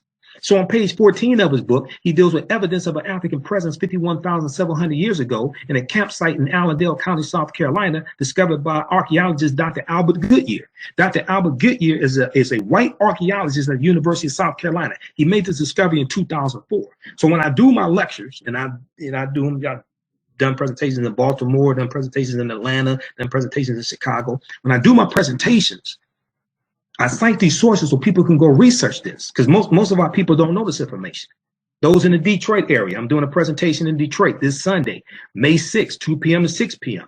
Dandy's Knowledge Cafe, 71 Oakland Avenue, dealing with the film Black Panther. Okay, dealing with the film Black Panther. We're doing that this Sunday. Okay, we'll post the information for that. All right. Okay, so. And I got to see when this is going to start back up. We got to create a new session. Okay. All right, let's continue. Okay, so here's what they found. Allendale County, South Carolina, an African presence going back at least 51,700 years. They found artifacts, architecture, campsites, carvings, footprints in lava, genetic M174D haploid groups dealing with DNA and genetics. They found carvings, Egyptian writings, footprints in lava, skulls, linguistics, paintings, skulls, skeletons, structures, and tools. They found 13 different disciplines thoroughly documenting the African presence in this country going back at least 51,700 years ago. All right. So, and, I've done presentations where I do presentations at churches. And I remember I was speaking at one church, and there's a lot of elders in the church, right? African-American elders. And when I told them Columbus never came to this land we call the United States of America, you would have swore some people about to fall out of their chair. But this is the type of information we don't know. Okay. So, let's see, we're going to post I'll post the information here dealing with the, lecture coming up in Detroit. It's also at our website, AfricanHistoryNetwork.com, AfricanHistoryNetwork.com. All right. So if you like this type of information, this is part of an online course that I teach called Ancient Kemet, the Moors, and the Ma'afa, Understanding the Transatlantic Slave Trade, what they didn't teach you in school. It's all on demand. We have a bundle pack of about 10 courses on sale, $60, regularly $130 at AfricanHistoryNetwork.com. It's all on demand. Okay, so this is Dr. Albert Goodyear. This is Dr. Albert Goodyear. Now, this is an article from ScienceDaily.com. You can read this article. It's called New Evidence Puts Man in North America 50,000 Years Ago. So one of the things I do in the online course is I deal with a lot of the archaeological discoveries that have come out in the last few years. Okay, because these archaeological discoveries are flipping the archaeological world upside down. And when you read some of these articles and you read some of these studies, they're saying that this is causing archaeologists and scientists and paleontologists, those that study dinosaurs, this is causing them to rethink everything. Okay, they talk about how this is causing them to rethink everything. And there was a discovery that came out of Morocco back in about June or July 2017. And they found in Morocco, they found skeletons of Homo sapiens, modern man, that date back 300,000 to 350,000 years ago, which is over 130,000 years older than the oldest remains of human fossils that they found in Ethiopia that date back about 195,000 years ago. And they're saying, okay, we're going to have to start looking for evidence of humans in places we never thought to look before. And they said this is totally flipping the archaeological world upside down. All right. So here's a summary of what this article says at ScienceDaily.com. New evidence puts man in North America 50,000 years ago. Now, this is not my summary. This is their summary. This is what they say. Radiocarbon tests of carbonized plant remains where artifacts were unearthed last May along the Savannah River in Allendale County, South Carolina, by University of South Carolina archaeologist Dr. Albert Goodyear, indicate that the sediments containing these artifacts are at least 50,000 years old, meaning that humans inhabited North America long before the last ice age. Okay, humans inhabited North America long before the last ice age. All right, so let me go over this briefly. Let me see how much more time we have here on Crowdcast. All right, so this type of information is blowing people away also. All right. So we got about 20 minutes or so. And we have to start a new broadcast. All right, how's everybody doing? So we deal with what role did Christopher Columbus play, because he was central to the spread of slavery. And also 70% of the people Columbus encountered on his 4 voyages were African people, because we were already in a lot of those areas. Dr. David Imhotep deals with this in his book, The First Americans Were Africans, Documented Evidence. We deal with did Africans sell themselves into slavery. We deal with that complicated history, because oftentimes the way it's portrayed is not historically accurate. Were African people in America before the slave trade? Yes, we were. The 800-year occupation of Europe by Africans known as the Moors, shocking archaeological discoveries that are causing experts to rethink everything. Insurance companies that took out insurance policies on slave ships and enslaved Africans on the plantations. That's something that's not talked about a lot. Freemasonry, America and the Founding Fathers, origins of the term America and Africa. The problem with slave movies, links to ancient Kemet and Christianity. We'll also deal with the fake Willie Lynch letter of 1712, because Willie Lynch never historically existed. Okay, Willie Lynch never historically existed. All right, as I said earlier. Okay, so these are some of the things we deal with. Now, you heard me talk about there were at least 262 skills, trades, and crafts that African people had in this country from 1619 to 1865. If you read the book, The Other Slaves, Mechanics, Artisans, and Craftsmen, which came out in 1978 by James Newton and Ronald Lewis, The Other Slaves, Mechanics, Artisans, and Craftsmen, okay, 1978. They deal with this, okay? They lay it out. There were at least 262. Here are just a few. Anchor makers, artists, bakers, barrel makers, bartenders, basket makers, beer makers, blacksmiths, bricklayers, brick makers, cabinet makers, cigar makers, cooks, coppersmiths, decorative furnishers, fishermen, engineers, gardeners, hemp baggers, hemp, the fiber of cannabis or marijuana, hemp baggers, herb doctors, horse trainers, hunters, locksmiths. There are at least 262 skills, trades, and crafts that we had in this country from 1619 to 1865. So when slavery ends and the labor unions are created, they're locking us out of these skilled trades that we have been doing for free for 246 years.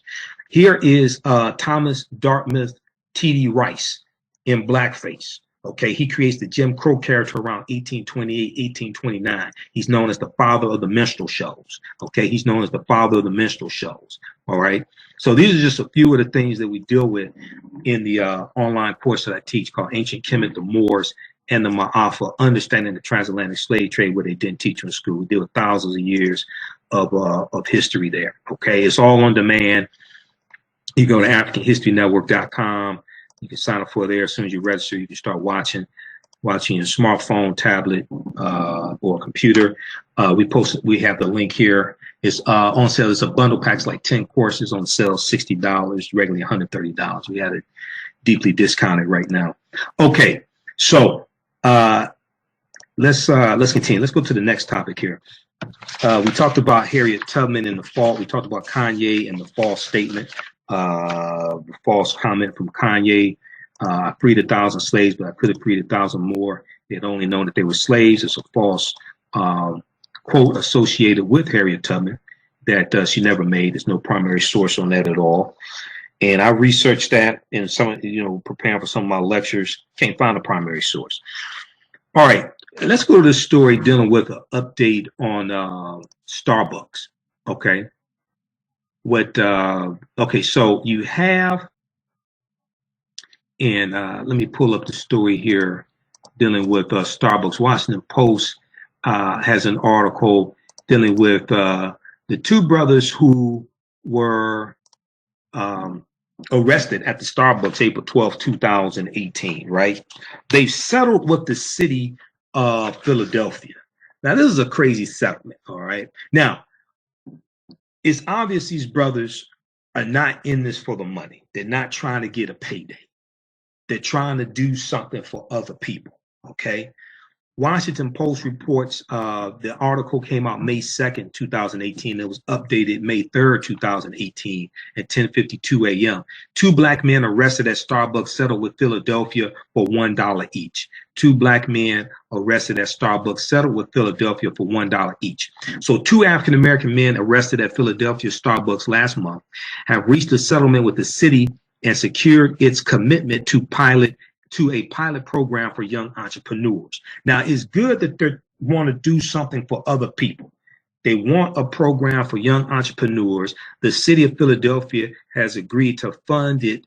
They asked the city. Instead, they agreed to a symbolic payment of $1 each and asked the city to fund $200,000 to a grant program for high school students aspiring to become entrepreneurs. I would have sued for the money and put together the program myself. I would have gotten with Melody Hobson, who's on the board of Starbucks. Melody Hobson is the president of Ariel Capital Management. She's married. She's African-American female. She's married to George Lucas, who created Star Wars, who's a billionaire. And it was Melody Hobson was the one who recommended that Starbucks have the implicit bias training that's going to take place Tuesday, May 29th. Melody Hobson knows everybody. She's on every Monday morning on the Tom Joyner Morning Show. I would have connected with that sister. I would have sued for the money and said, let's put together this program. I wouldn't leave it up to the city of Philadelphia. Now, Rashawn, but I'm not trying to blame these brothers. These brothers are 23 years old. I'm not trying to blame them. I'm just saying what I would have done. I'm 46, about to be 47. Damn, about to be 47. June 7th. That's what I would have done. Rashawn Nelson and Dante Robinson chose not to pursue a lawsuit against the city of Philadelphia.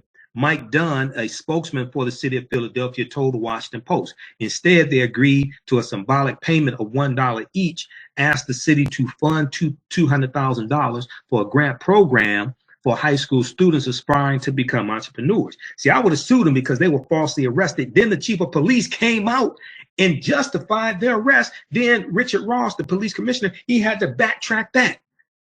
So there's obviously a problem. So I would have sued, okay? Now, quote, this was an incident that evoked a lot of pain in our city, pain that would have resurfaced over and over again in protracted litigation. The city would have settled out of court. The city of Philadelphia would have settled out of court because they don't want protracted litigation. They don't want that negative spotlight on the city of brotherly love. So they would have settled out of court. That's what usually happens with these types of lawsuits, especially if you get Attorney Benjamin Crump. Okay, they would have settled out of court. Quote, this was an incident that evoked a lot of pain in our city, pain that would have resurfaced over and over again in protracted litigation, which presents significant legal risk and high financial and emotional costs for everyone involved, end quote, said Philadelphia Mayor Jim Kenney in a statement.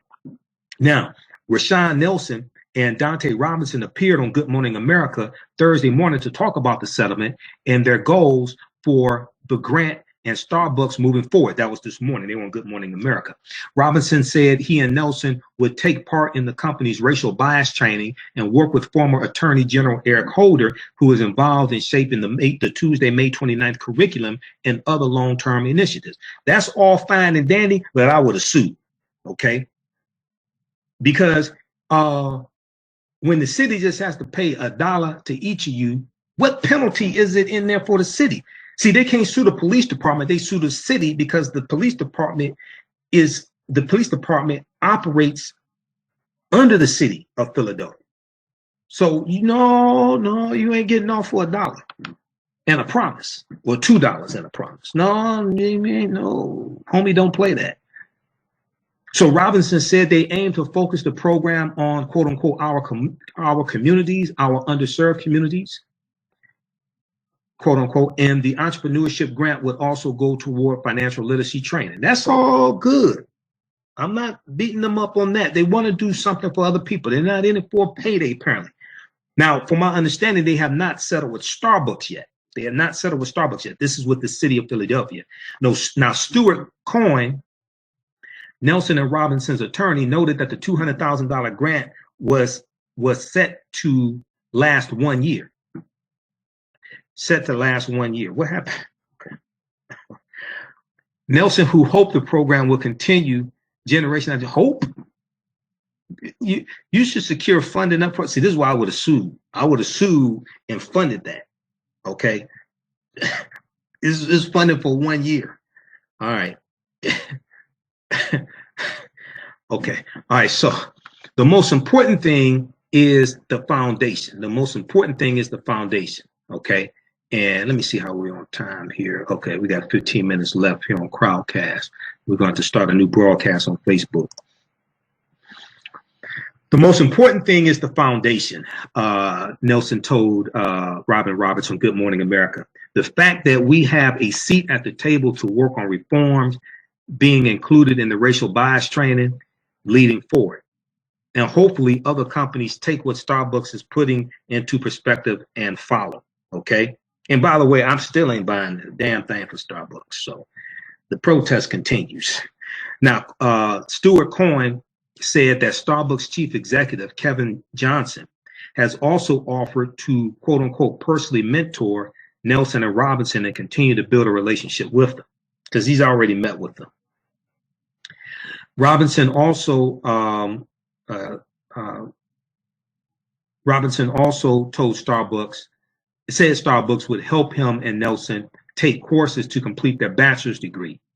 At the end of the interview, Robinson asked Roberts if she would take part in their work, to which she said she would, quote unquote, be honored. All right, now, quote, there are people, Robinson said, Dante Robinson said that there are people out there that have other solutions so we can keep moving forward like we really want to. Okay, now funds for the $200,000 program will come from the city's finance department budget. Attorney Dunn said, the city, Nelson and Robinson will work together on developing a committee to award the grants. Okay, I hope the majority of this grant money goes to African-American organizations to facilitate this training. Don't give this money to a bunch of white organizations. No, the bulk of this, if not all of that $200,000, should go to African-American organizations to facilitate this entrepreneurship program. Because, see, I've done educational consulting for nonprofit organizations, so I know how this goes. Don't let them get a bunch of white organizations that always get these contracts to do this training. No. Now, the city has also invited Robinson, Nelson, and their attorneys to submit thoughts and recommendations to the city solicitor on the ways of promoting equality in public places, including restaurants and retail establishments. Okay, now the way to promote equality is to promote more ownership of African-American businesses in the city of Philadelphia. More ownership of restaurants, retail establishments, more ownership of gas stations, convenience stores. Okay, because if it's like Detroit has about 130 some odd gas stations and only about 2 are African-American owned. In the city, there's about 85% African-American. If Philadelphia is anything like that, see, we need to talk about ownership. Now, Coyne, Placatella, and Roth, the Philadelphia law firm representing Nelson and Robinson, did not immediately return a request for comment. Now, I ain't trying to beat up on these brothers. I would have gotten an African-American attorney. I would not have gotten a white attorney. He's probably a good attorney. He's probably a nice guy. I ain't trying to beat up on him. I'm just saying, you're going to be paying legal fees. So, see, I would have gotten Benjamin Crump. I would have gotten some other African-American attorney to handle this. That's just me. Okay? I'm not hating on these brothers. I think their heart is in the right place. I really do. I think their heart is in the right place. Also on Wednesday, May 2nd, Starbucks announced that it had reached an agreement with Nelson and Robinson that will include an undisclosed financial settlement. So they're getting they're getting an undisclosed financial settlement from Starbucks. That was announced yesterday because this article originally came out May 2nd, but was updated this morning at about 10:54 a.m. Quote, as well as continued listening and dialogue between the parties and specific action and opportunity, end quote. Okay, so we don't know what the settlement is from Starbucks. It's probably, I hope it's a damn good settlement. You got a white attorney too. I hope you ain't. I hope you're not getting played. But I would have sued the city also. I would have sued the city because the police were wrong to arrest you. The prosecutor did not prosecute them because they said there was no evidence of a crime committed. So why the hell did these police officers, about at least 6 of them, most of them white, why did they arrest you in the first place? So I would have sued the city of Philadelphia.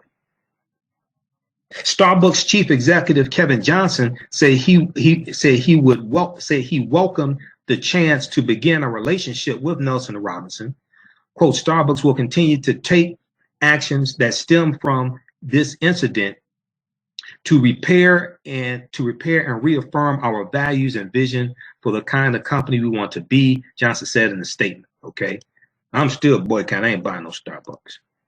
I ain't paying. I don't drink coffee. I ain't paying $5 for a cup of coffee, and I ain't paying what $4 for a muffin with 450 calories in it either. 2 muffins is 900 calories. No, I'll pass.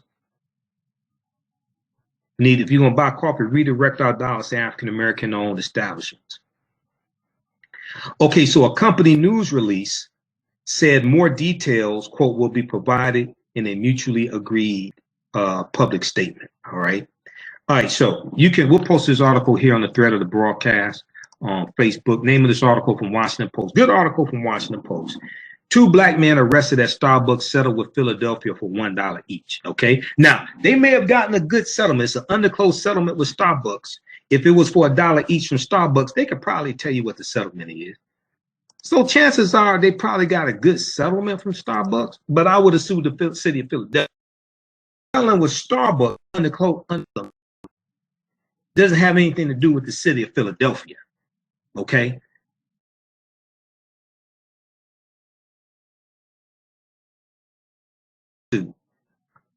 All right.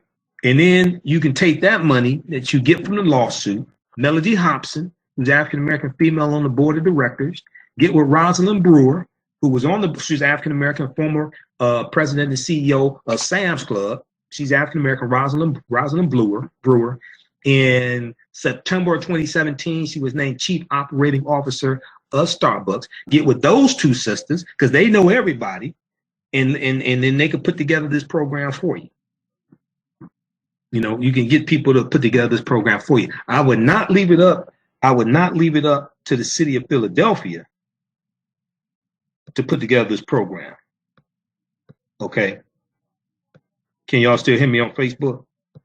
I would not leave it up to the city of Philadelphia to put together this entrepreneurship program. No.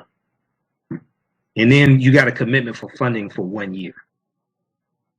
Okay. All right.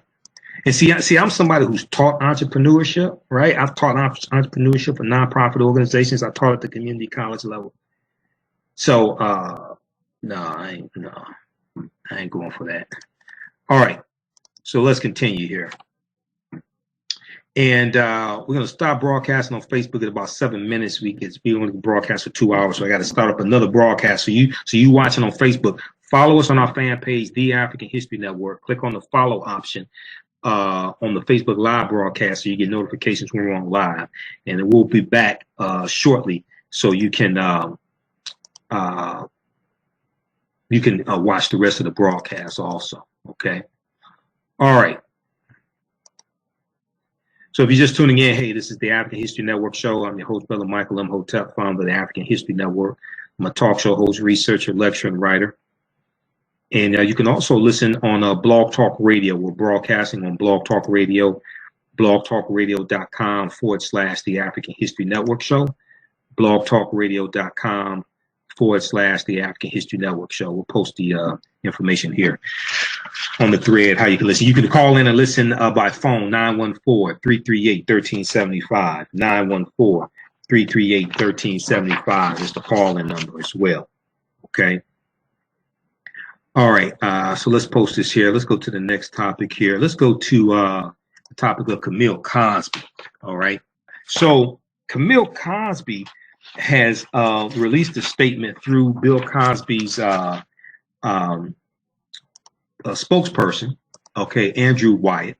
AtlantaBlackStar.com had an article about this. Came out the day May 3rd. All right. And let me see something. Did we stop broadcasting on Facebook? Okay, no, we're still going on Facebook. All right. We're still going on Facebook. Camille Cosby outraged at husband's guilty verdict, calls for criminal investigation into prosecutor. Calls for criminal investigation into prosecutor. All right, so let's take a look at this here. And let me bring up this article here in Google Chrome as well. All right, so Bill Cosby's wife called Thursday for a criminal investigation into the suburban Philadelphia prosecutor behind his sexual assault conviction, saying the case that could put the 80-year-old comedian in prison for the rest of his life was, quote unquote, mob justice, not real justice, and a tragedy that must be undone, a tragedy that must be undone. And let me find this article here. Okay, let's bring this up. All right, so Camille Cosby made her first comments on the verdict in a 3-page statement sent to the media through a family spokesman a week after a jury found her husband of 54 years guilty on 3 counts of aggravated assault. 3 counts of aggravated assault. She said chief accuser Andrea Constand, Chief accuser Andrea Constand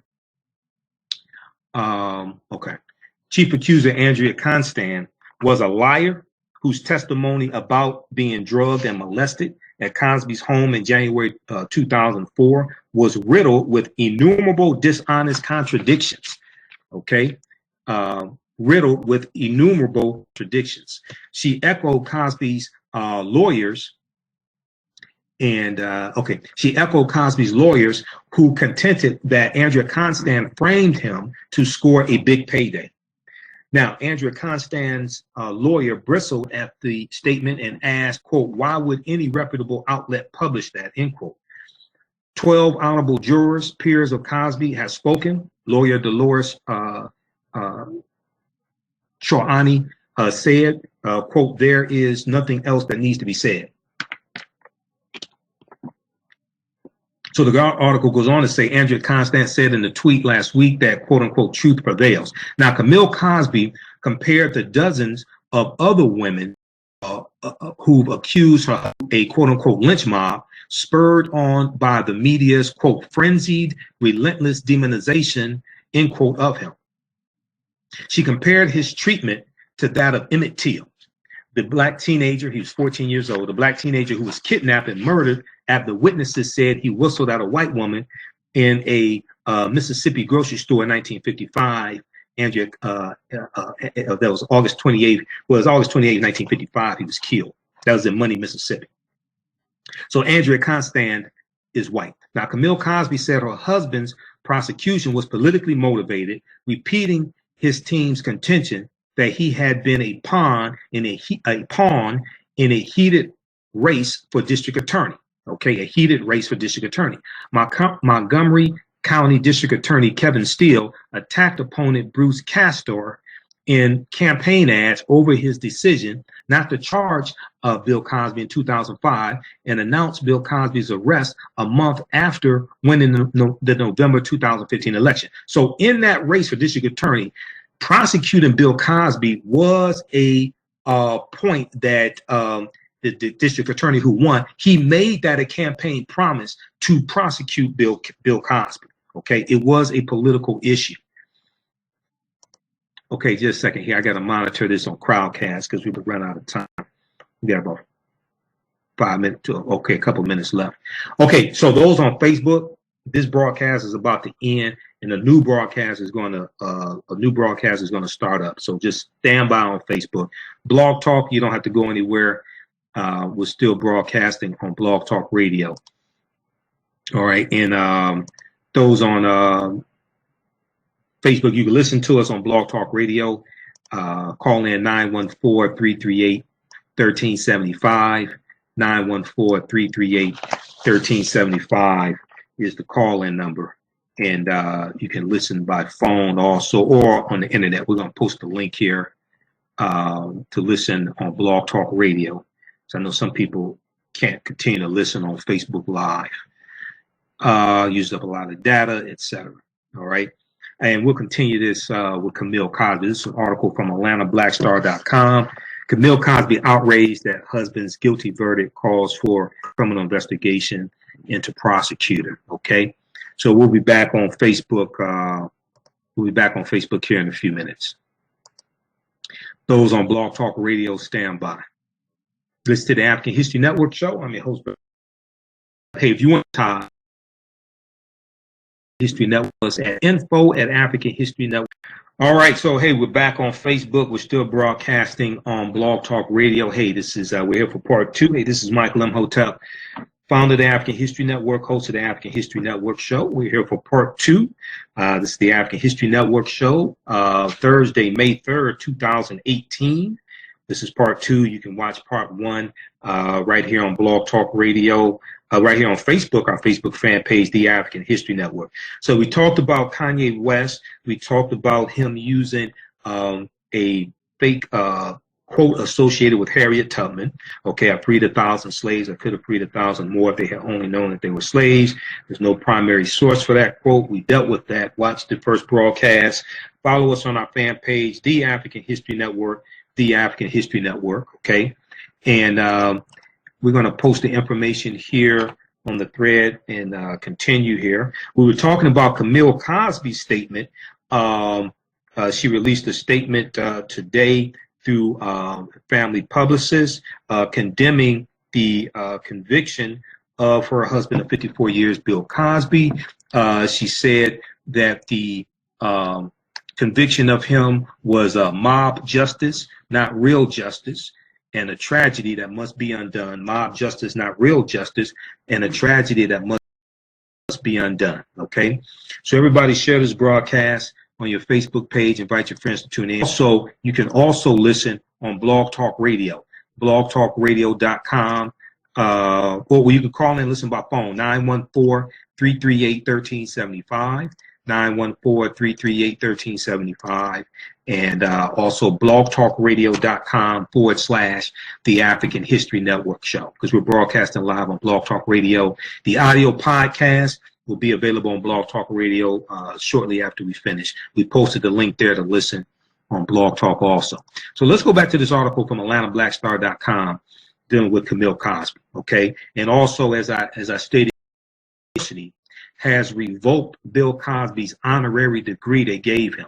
Okay, this is the first time in their 300-year history they've done this. So this seems like there's a concerted effort to just totally erase this African-American man's legacy, just totally attack his legacy as well. All right.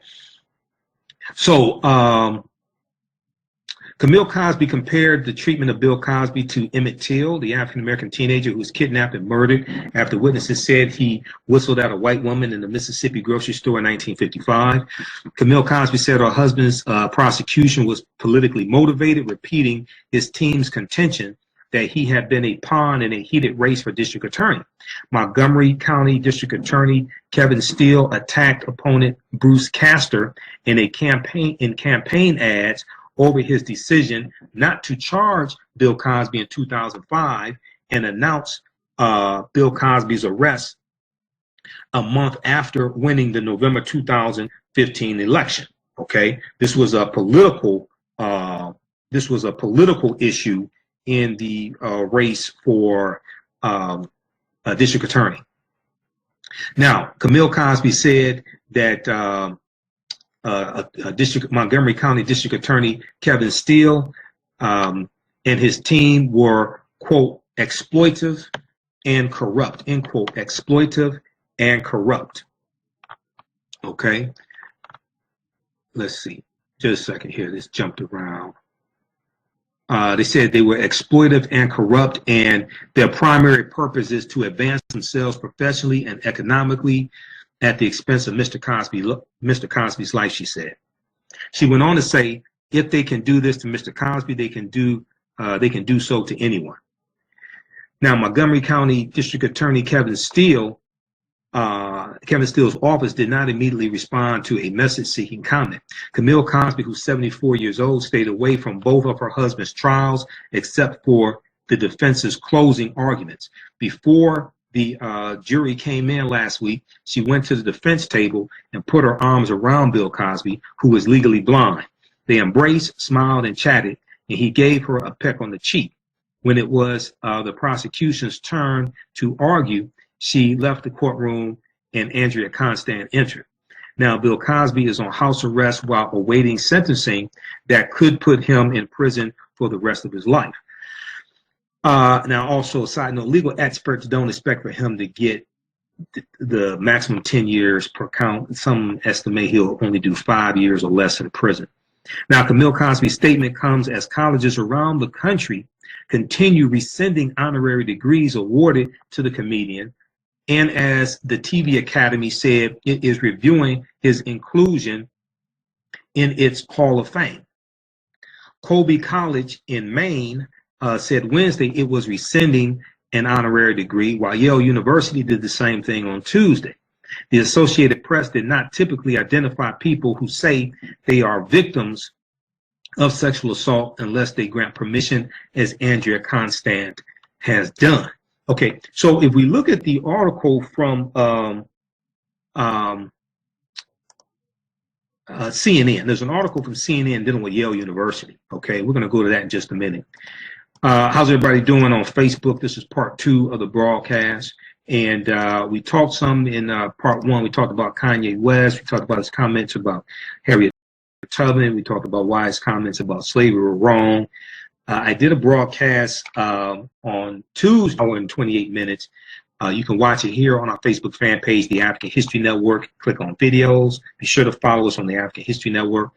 It's also on our YouTube channel, Michael Imhotep, IMHOTEP on YouTube. And it's in audio podcast form at our website, African History. If you like this type of information that we were dealing with history, be sure to register for the online courses that I teach. We have a bundle pack where you get 6 online courses. It was 10, I'm sorry, 10 is on sale for limited time only, $60, regularly $130. It includes ancient Kemet, the Moors, and the Ma'afa, understanding the transatlantic slave trade, what they didn't teach in school, okay?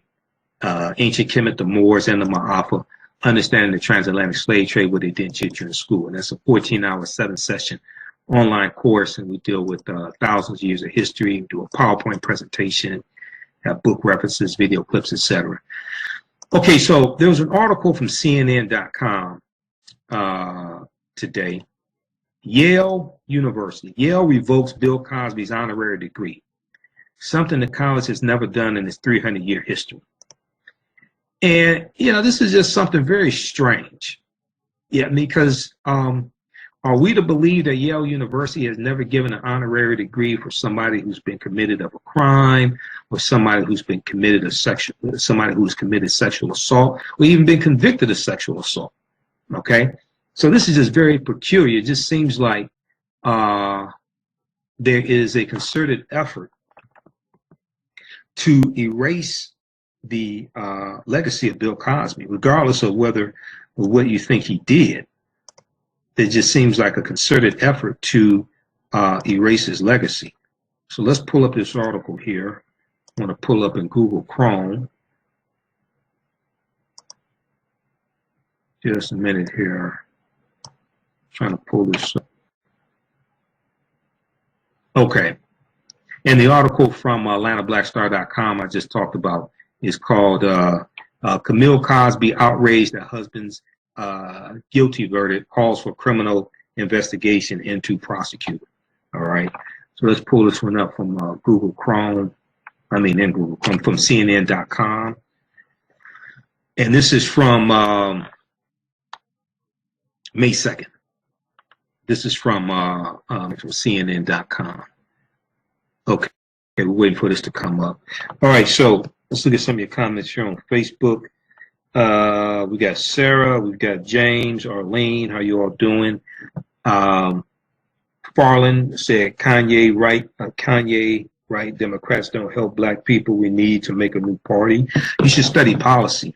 That's not true. Actually, Democrats' policies in general, especially at the national level, are much better than Republican policies. Go study the last years of President Barack Obama. Read the document from whitehouse.gov called Progress of African Americans in the Obama administration. That's fundamentally wrong. If you look at the negative policies that are coming out from the federal government, from the House of Representatives and the U.S. Senate, about 95% of those are coming from Republicans. That's just fundamentally wrong. Okay. Yale revokes Bill Cosby's honorary degree, something the college has never done in its 300-year history.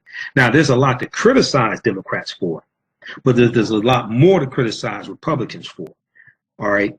If you actually look at their policies, and I read policies, you actually look at their policies. Policies from Democrats are in general are much better than policies for Republicans for African Americans. That's just a fundamentally wrong statement. Okay. And if we look at who is attacking the voting rights of African Americans, that's coming from Republicans. We look at who is trying to rescind the Affordable Health Care Act. Okay, that's coming from Republicans. What a lot of people don't know is that you have the most amount of African Americans with health insurance under the Obama administration because of the Affordable Health Care Act. Okay, the uninsured rate of African Americans reached its lowest point in I think it's about December 2015 or so, down to 10%. That's the lowest it's ever been in history.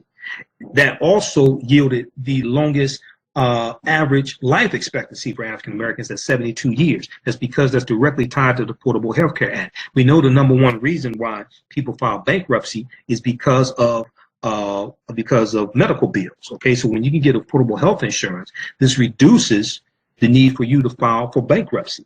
Okay, if you don't have that huge debt that you're dealing with, this can increase your overall wealth. This can increase money you have to start businesses, etc. So that's just fundamentally wrong.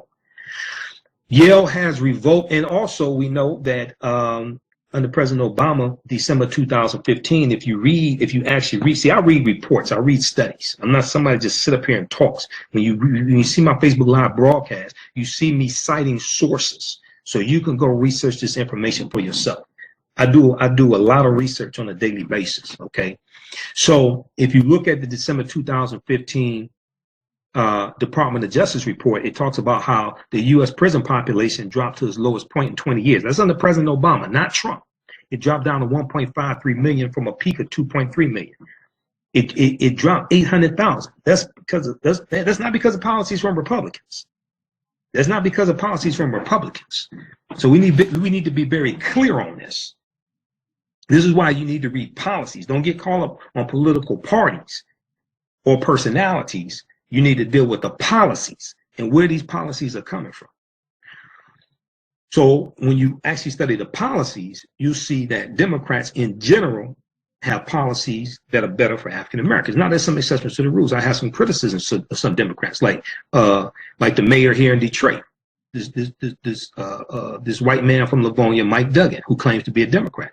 I have problems with Mayor Rahm Emanuel in Chicago. Y'all should have voted Mayor Rahm Emanuel out of Chicago when you had the chance. You had the votes to do it. African Americans here in Detroit should have voted for Mayor Coleman, should have voted for Coleman II instead of Mike Duggan.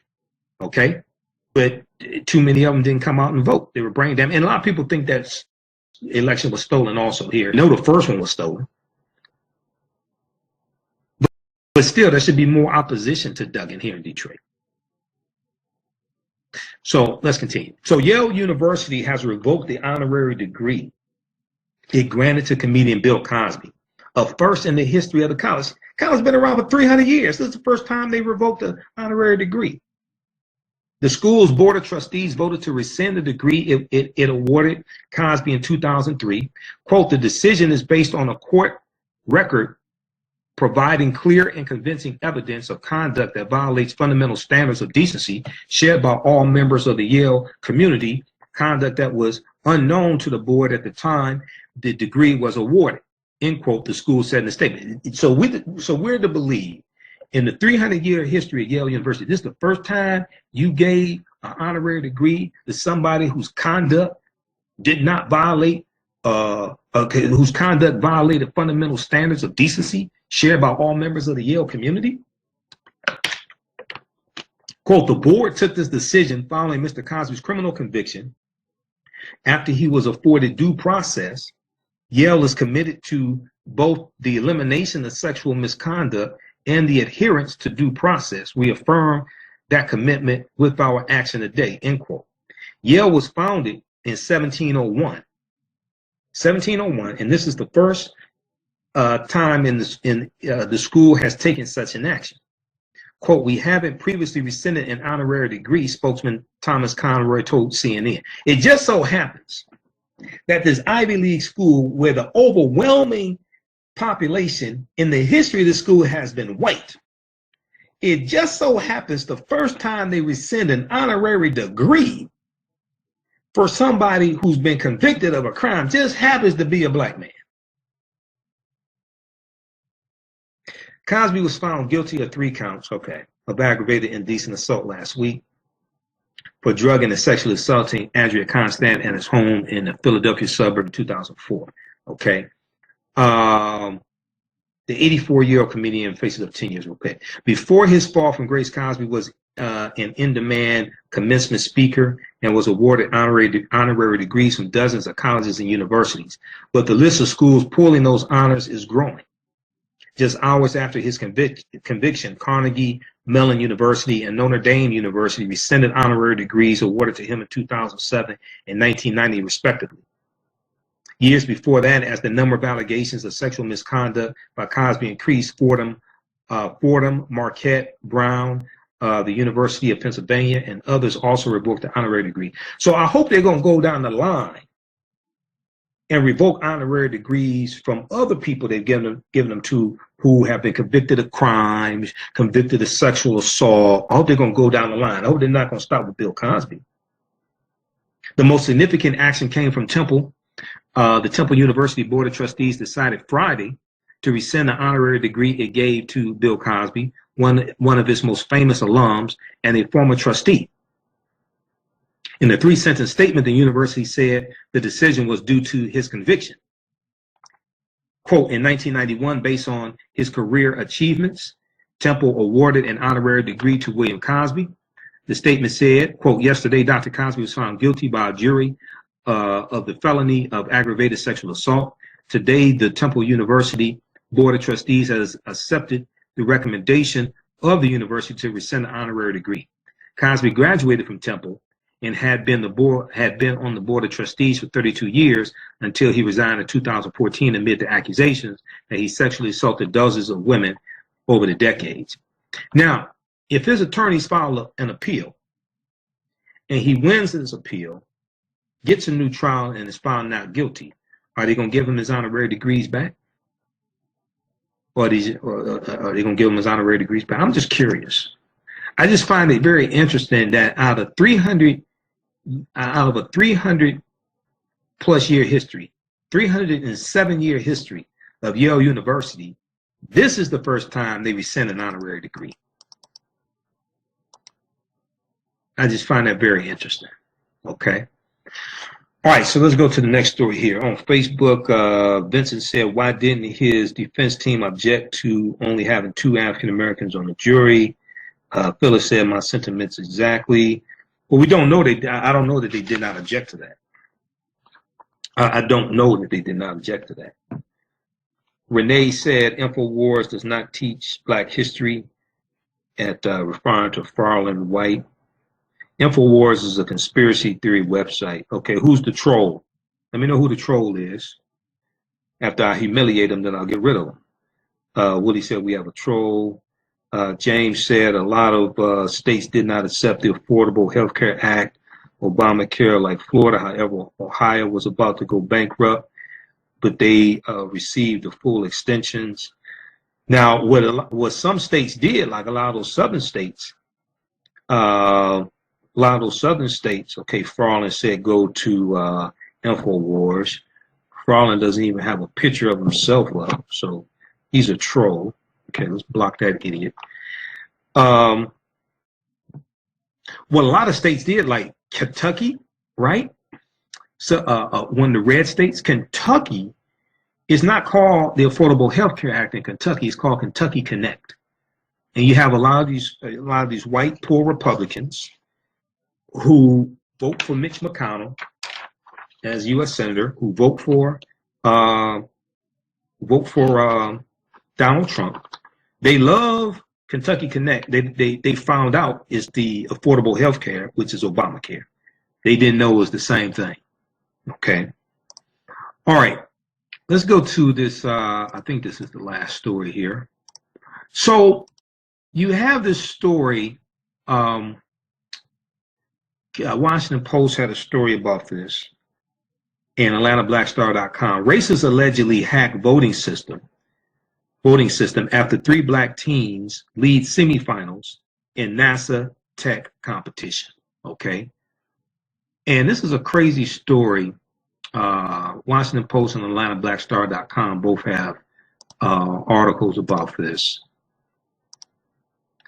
And I'm waiting for this to come up. So racists could not stand, white supremacist bigots, could not stand to see 3 African-American girls make it to the finals of a coveted tech competition hosted by NASA. So they hacked the voting system to take votes away from the DC teens. Okay. So, you know, what's interesting is you have some white people. I'm not saying all white people. Okay. But you have some white people who say, oh, pull yourself up by your bootstraps. If you just try harder, you would do better. When we do try harder and do better, then you have some that get jealous who try to sabotage our. That was one of the reasons why a lot of African Americans were lynched. If you go back and look at the broadcast I did a few days ago, dealing with how lynchings to intimidate Africans and to attack economic competition from African Americans. This okay. So I find it interesting how you have some that say, "Oh, do better," as if now here's a hard work. Let's look at this, right? If hard work was the common denominator for being successful in America, then African Americans would be the most successful people in the history of this country, because who worked harder than a slave? Who worked harder than a sharecropper? Who worked harder than somebody convicted to the convict leasing system? Okay? But that's not the common denominator.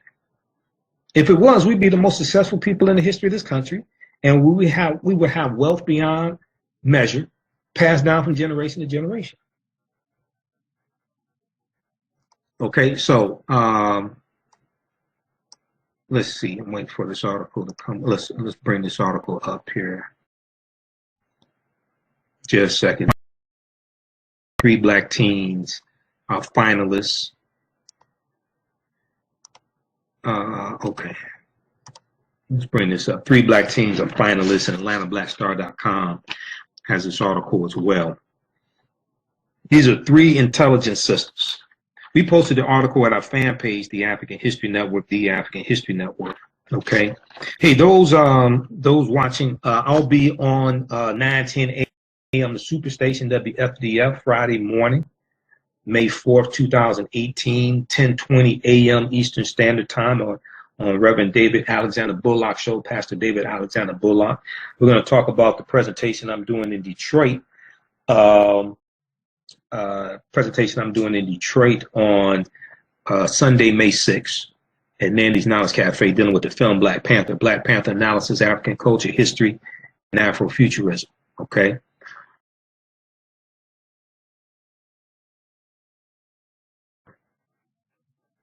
And this is running slowly here, so just okay. Give me a minute. Okay, so the 3 DC students could not believe the news.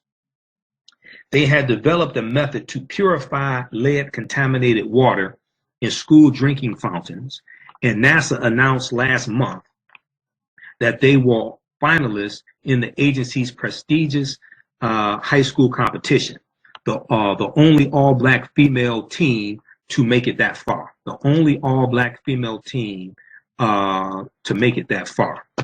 And let me try to pull up the article from AtlantaBlackStar.com also. Okay. All right. So, quote, hidden figures in the making, end quote, one of the teens wrote in a celebratory text message to her teammates and coaches, a reference to the 2016 movie about the true story of 3 African-American women who worked for NASA in the 1960s. Now, the next stage of the science competition included public voting, and the Banneker High School students, named after Benjamin Banneker, okay, who did the layout of Washington, D.C., okay, African-American man, Benjamin Banneker. So the high school students' names are Michaela Sharif, India Skinner, and Bria Snell. They're all 17-year-old high school juniors, and they turned to social media to promote this project. But while the teens were gaining traction on social media and racking up votes, users on 4chan, the number 4chan, C-H-N, an autonomous internet forum where users are known to push hoaxes and spew racist and homophobic comments, were trying to ensure the students would not win. The anonymous posters used racial epithets, argued that the students' project did not deserve to be a finalist, and said that the Black community was voting for the teens only because of their race, end quote. Okay, really? Really? Only voting for them because of their race. Why are you against them? Okay? Why are you against them then? I guarantee it's because of their race. I guarantee if they were white and had the same project, you would not be against them. They argued people voted against the Banneker trio. They urged people to vote against the Banneker trio. And one user offered to put the topic on an internet thread about President Trump to garner more attention. Okay. Now they recommended computer programs that would hack the voting system to give a team of teenage boys a boost. NASA said in a statement that voting was compromised, prompting it to shut down public voting.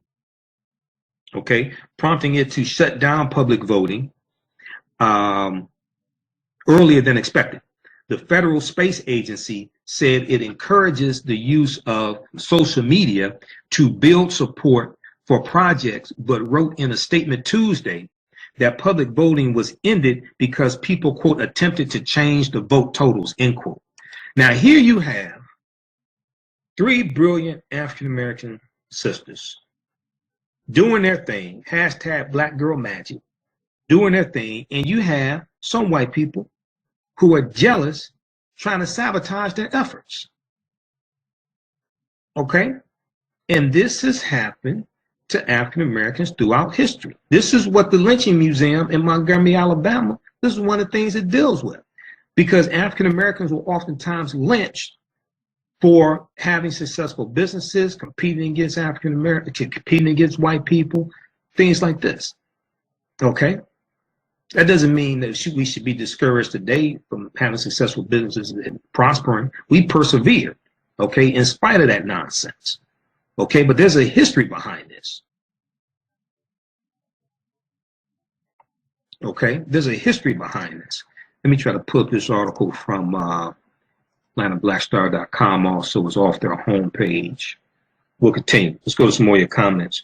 Susan said, all this because Bill Cosby wanted to buy NBA. You mean NBC? Okay, well, now he tried to buy NBC back in 1992. What does this have to do with 1992? Okay, he tried to buy NBC unsuccessfully back in 1992. All right, that's 26 years ago. Thank you for keeping us informed with our true history and the truth, Patricia said. Okay, thanks, Patricia. Tasha said, responding to Hal Compton, I agree, he has a mental illness. If anybody listens to him, they're as crazy and mental as he is. I think he was crazy when he married Kim Kardashian. All these beautiful African-American sisters out here, you go marry a white woman who became famous for making a porno movie with Ray J. Now, when he dies, because most men die before their wives in general, when he dies, who inherits his money? When he dies, who inherits his money? Okay. All right.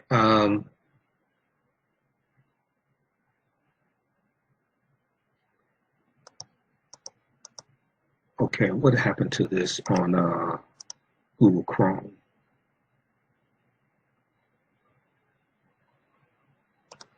All right, let's go back to this article from Washington Post, because I'm having a problem. Okay, here we go. I want to bring up the one from AtlantaBlackStar.com. Let's see, where is that? Okay, let's get this one also from AtlantaBlackStar.com from the same topic. All right. Okay, so unfortunately, it has been brought to NASA's attention yesterday. Some members of the public use social media not to encourage students, but to attack a particular student team based on their race and encourage others to disrupt the contest and manipulate the vote. And the attempt to manipulate the vote occurred shortly after those posts. The NASA statement read. Okay, now NASA continues to support outreach and education for all Americans and encourages all of our children. NASA stated in a statement.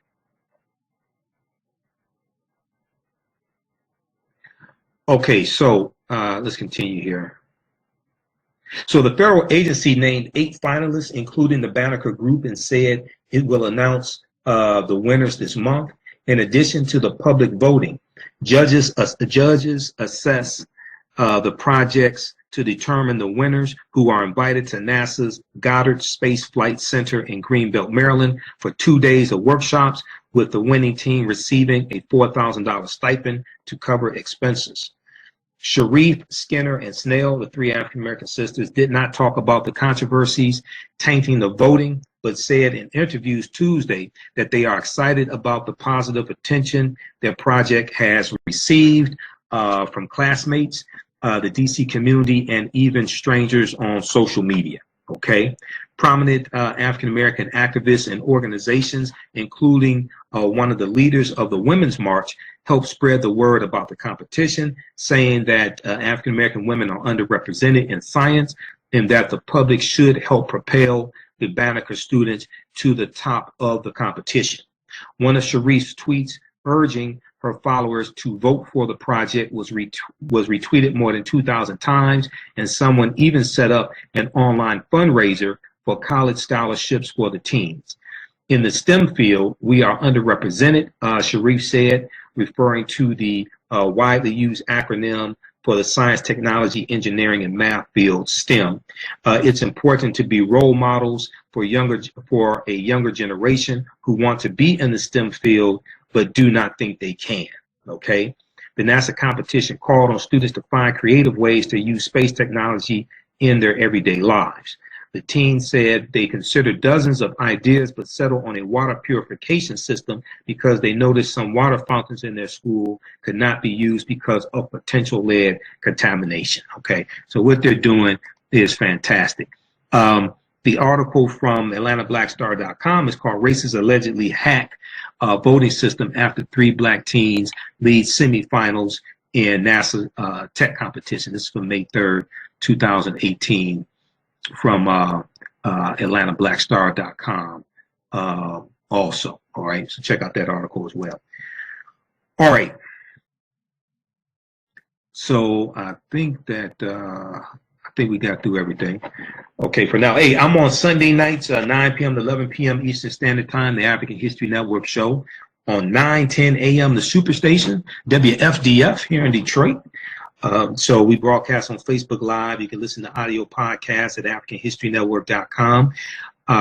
Remember, we have the 8 DVD Black Panther bundle pack available right now at our website, AfricanHistoryNetwork.com. You get 2 of my presentations dealing with the film Black Panther. It includes 3 of my other presentations as well. The Light of Ancient Egypt Awakens the African Mind, to Economic Empowerment, Human Guinea Pigs, The History of the Tuskegee Experiment on the Negro Male, Malcolm X 50 Years Later, Why Is He Still Relevant? And it includes 3 documentaries, including 1804, The History of the Haitian Revolution, Elementary Genocide Part 3, and Black Friday Part 2. That's all on sale, $80. Right now, $130. We'll post a link here on the thread of the broadcast. It's also available at AfricanHistoryNetwork.com, AfricanHistoryNetwork.com. If you like the information we share, you can also donate to the African History Network. And all this, the online courses, the buying the DVDs that helps us stay on the air, keep broadcasting, keep doing the research, pay the bills. If you donate through PayPal, paypal.me/The African History Network Show, paypal.me/The African History Network Show, or at AfricanHistoryNetwork.com, right on the home page. Click on the yellow donate button, okay? All right, we have to get out of here. Hey, remember, at the African History Network, we focus on educating, empowering, and inspiring people of African descent throughout the diaspora and around the world, because right now it's corrects wrong behavior. Those in Detroit, come out to Nandy's Knowledge Cafe Sunday, May 6, 2018, 2 p.m. to 6 p.m. For my presentation dealing with the film Black Panther. Black Panther Analysis, African History, Culture, and Afrofuturism. Free event, donations accepted. We have the DVD on, we have it on presentation on DVD at AfricanHistoryNetwork.com also. Vincent Dixon said it's appreciated, my brother. We've got Colette Ficklin that just tuned in on Facebook. Sarah Alton said Black Panther was a great movie. It's a great movie, but it also deals a lot with African culture and is tied to African history as well, and African spirituality.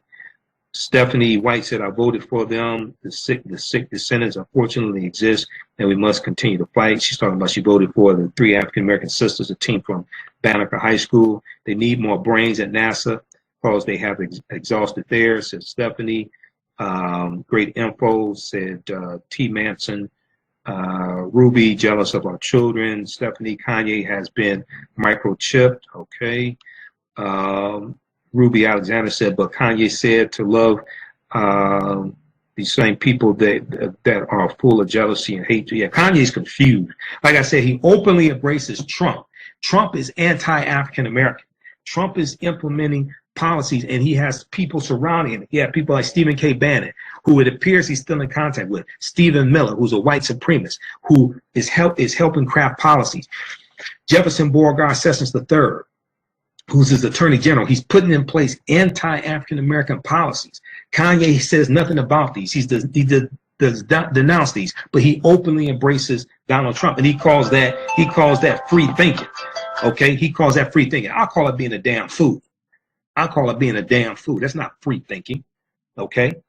All right.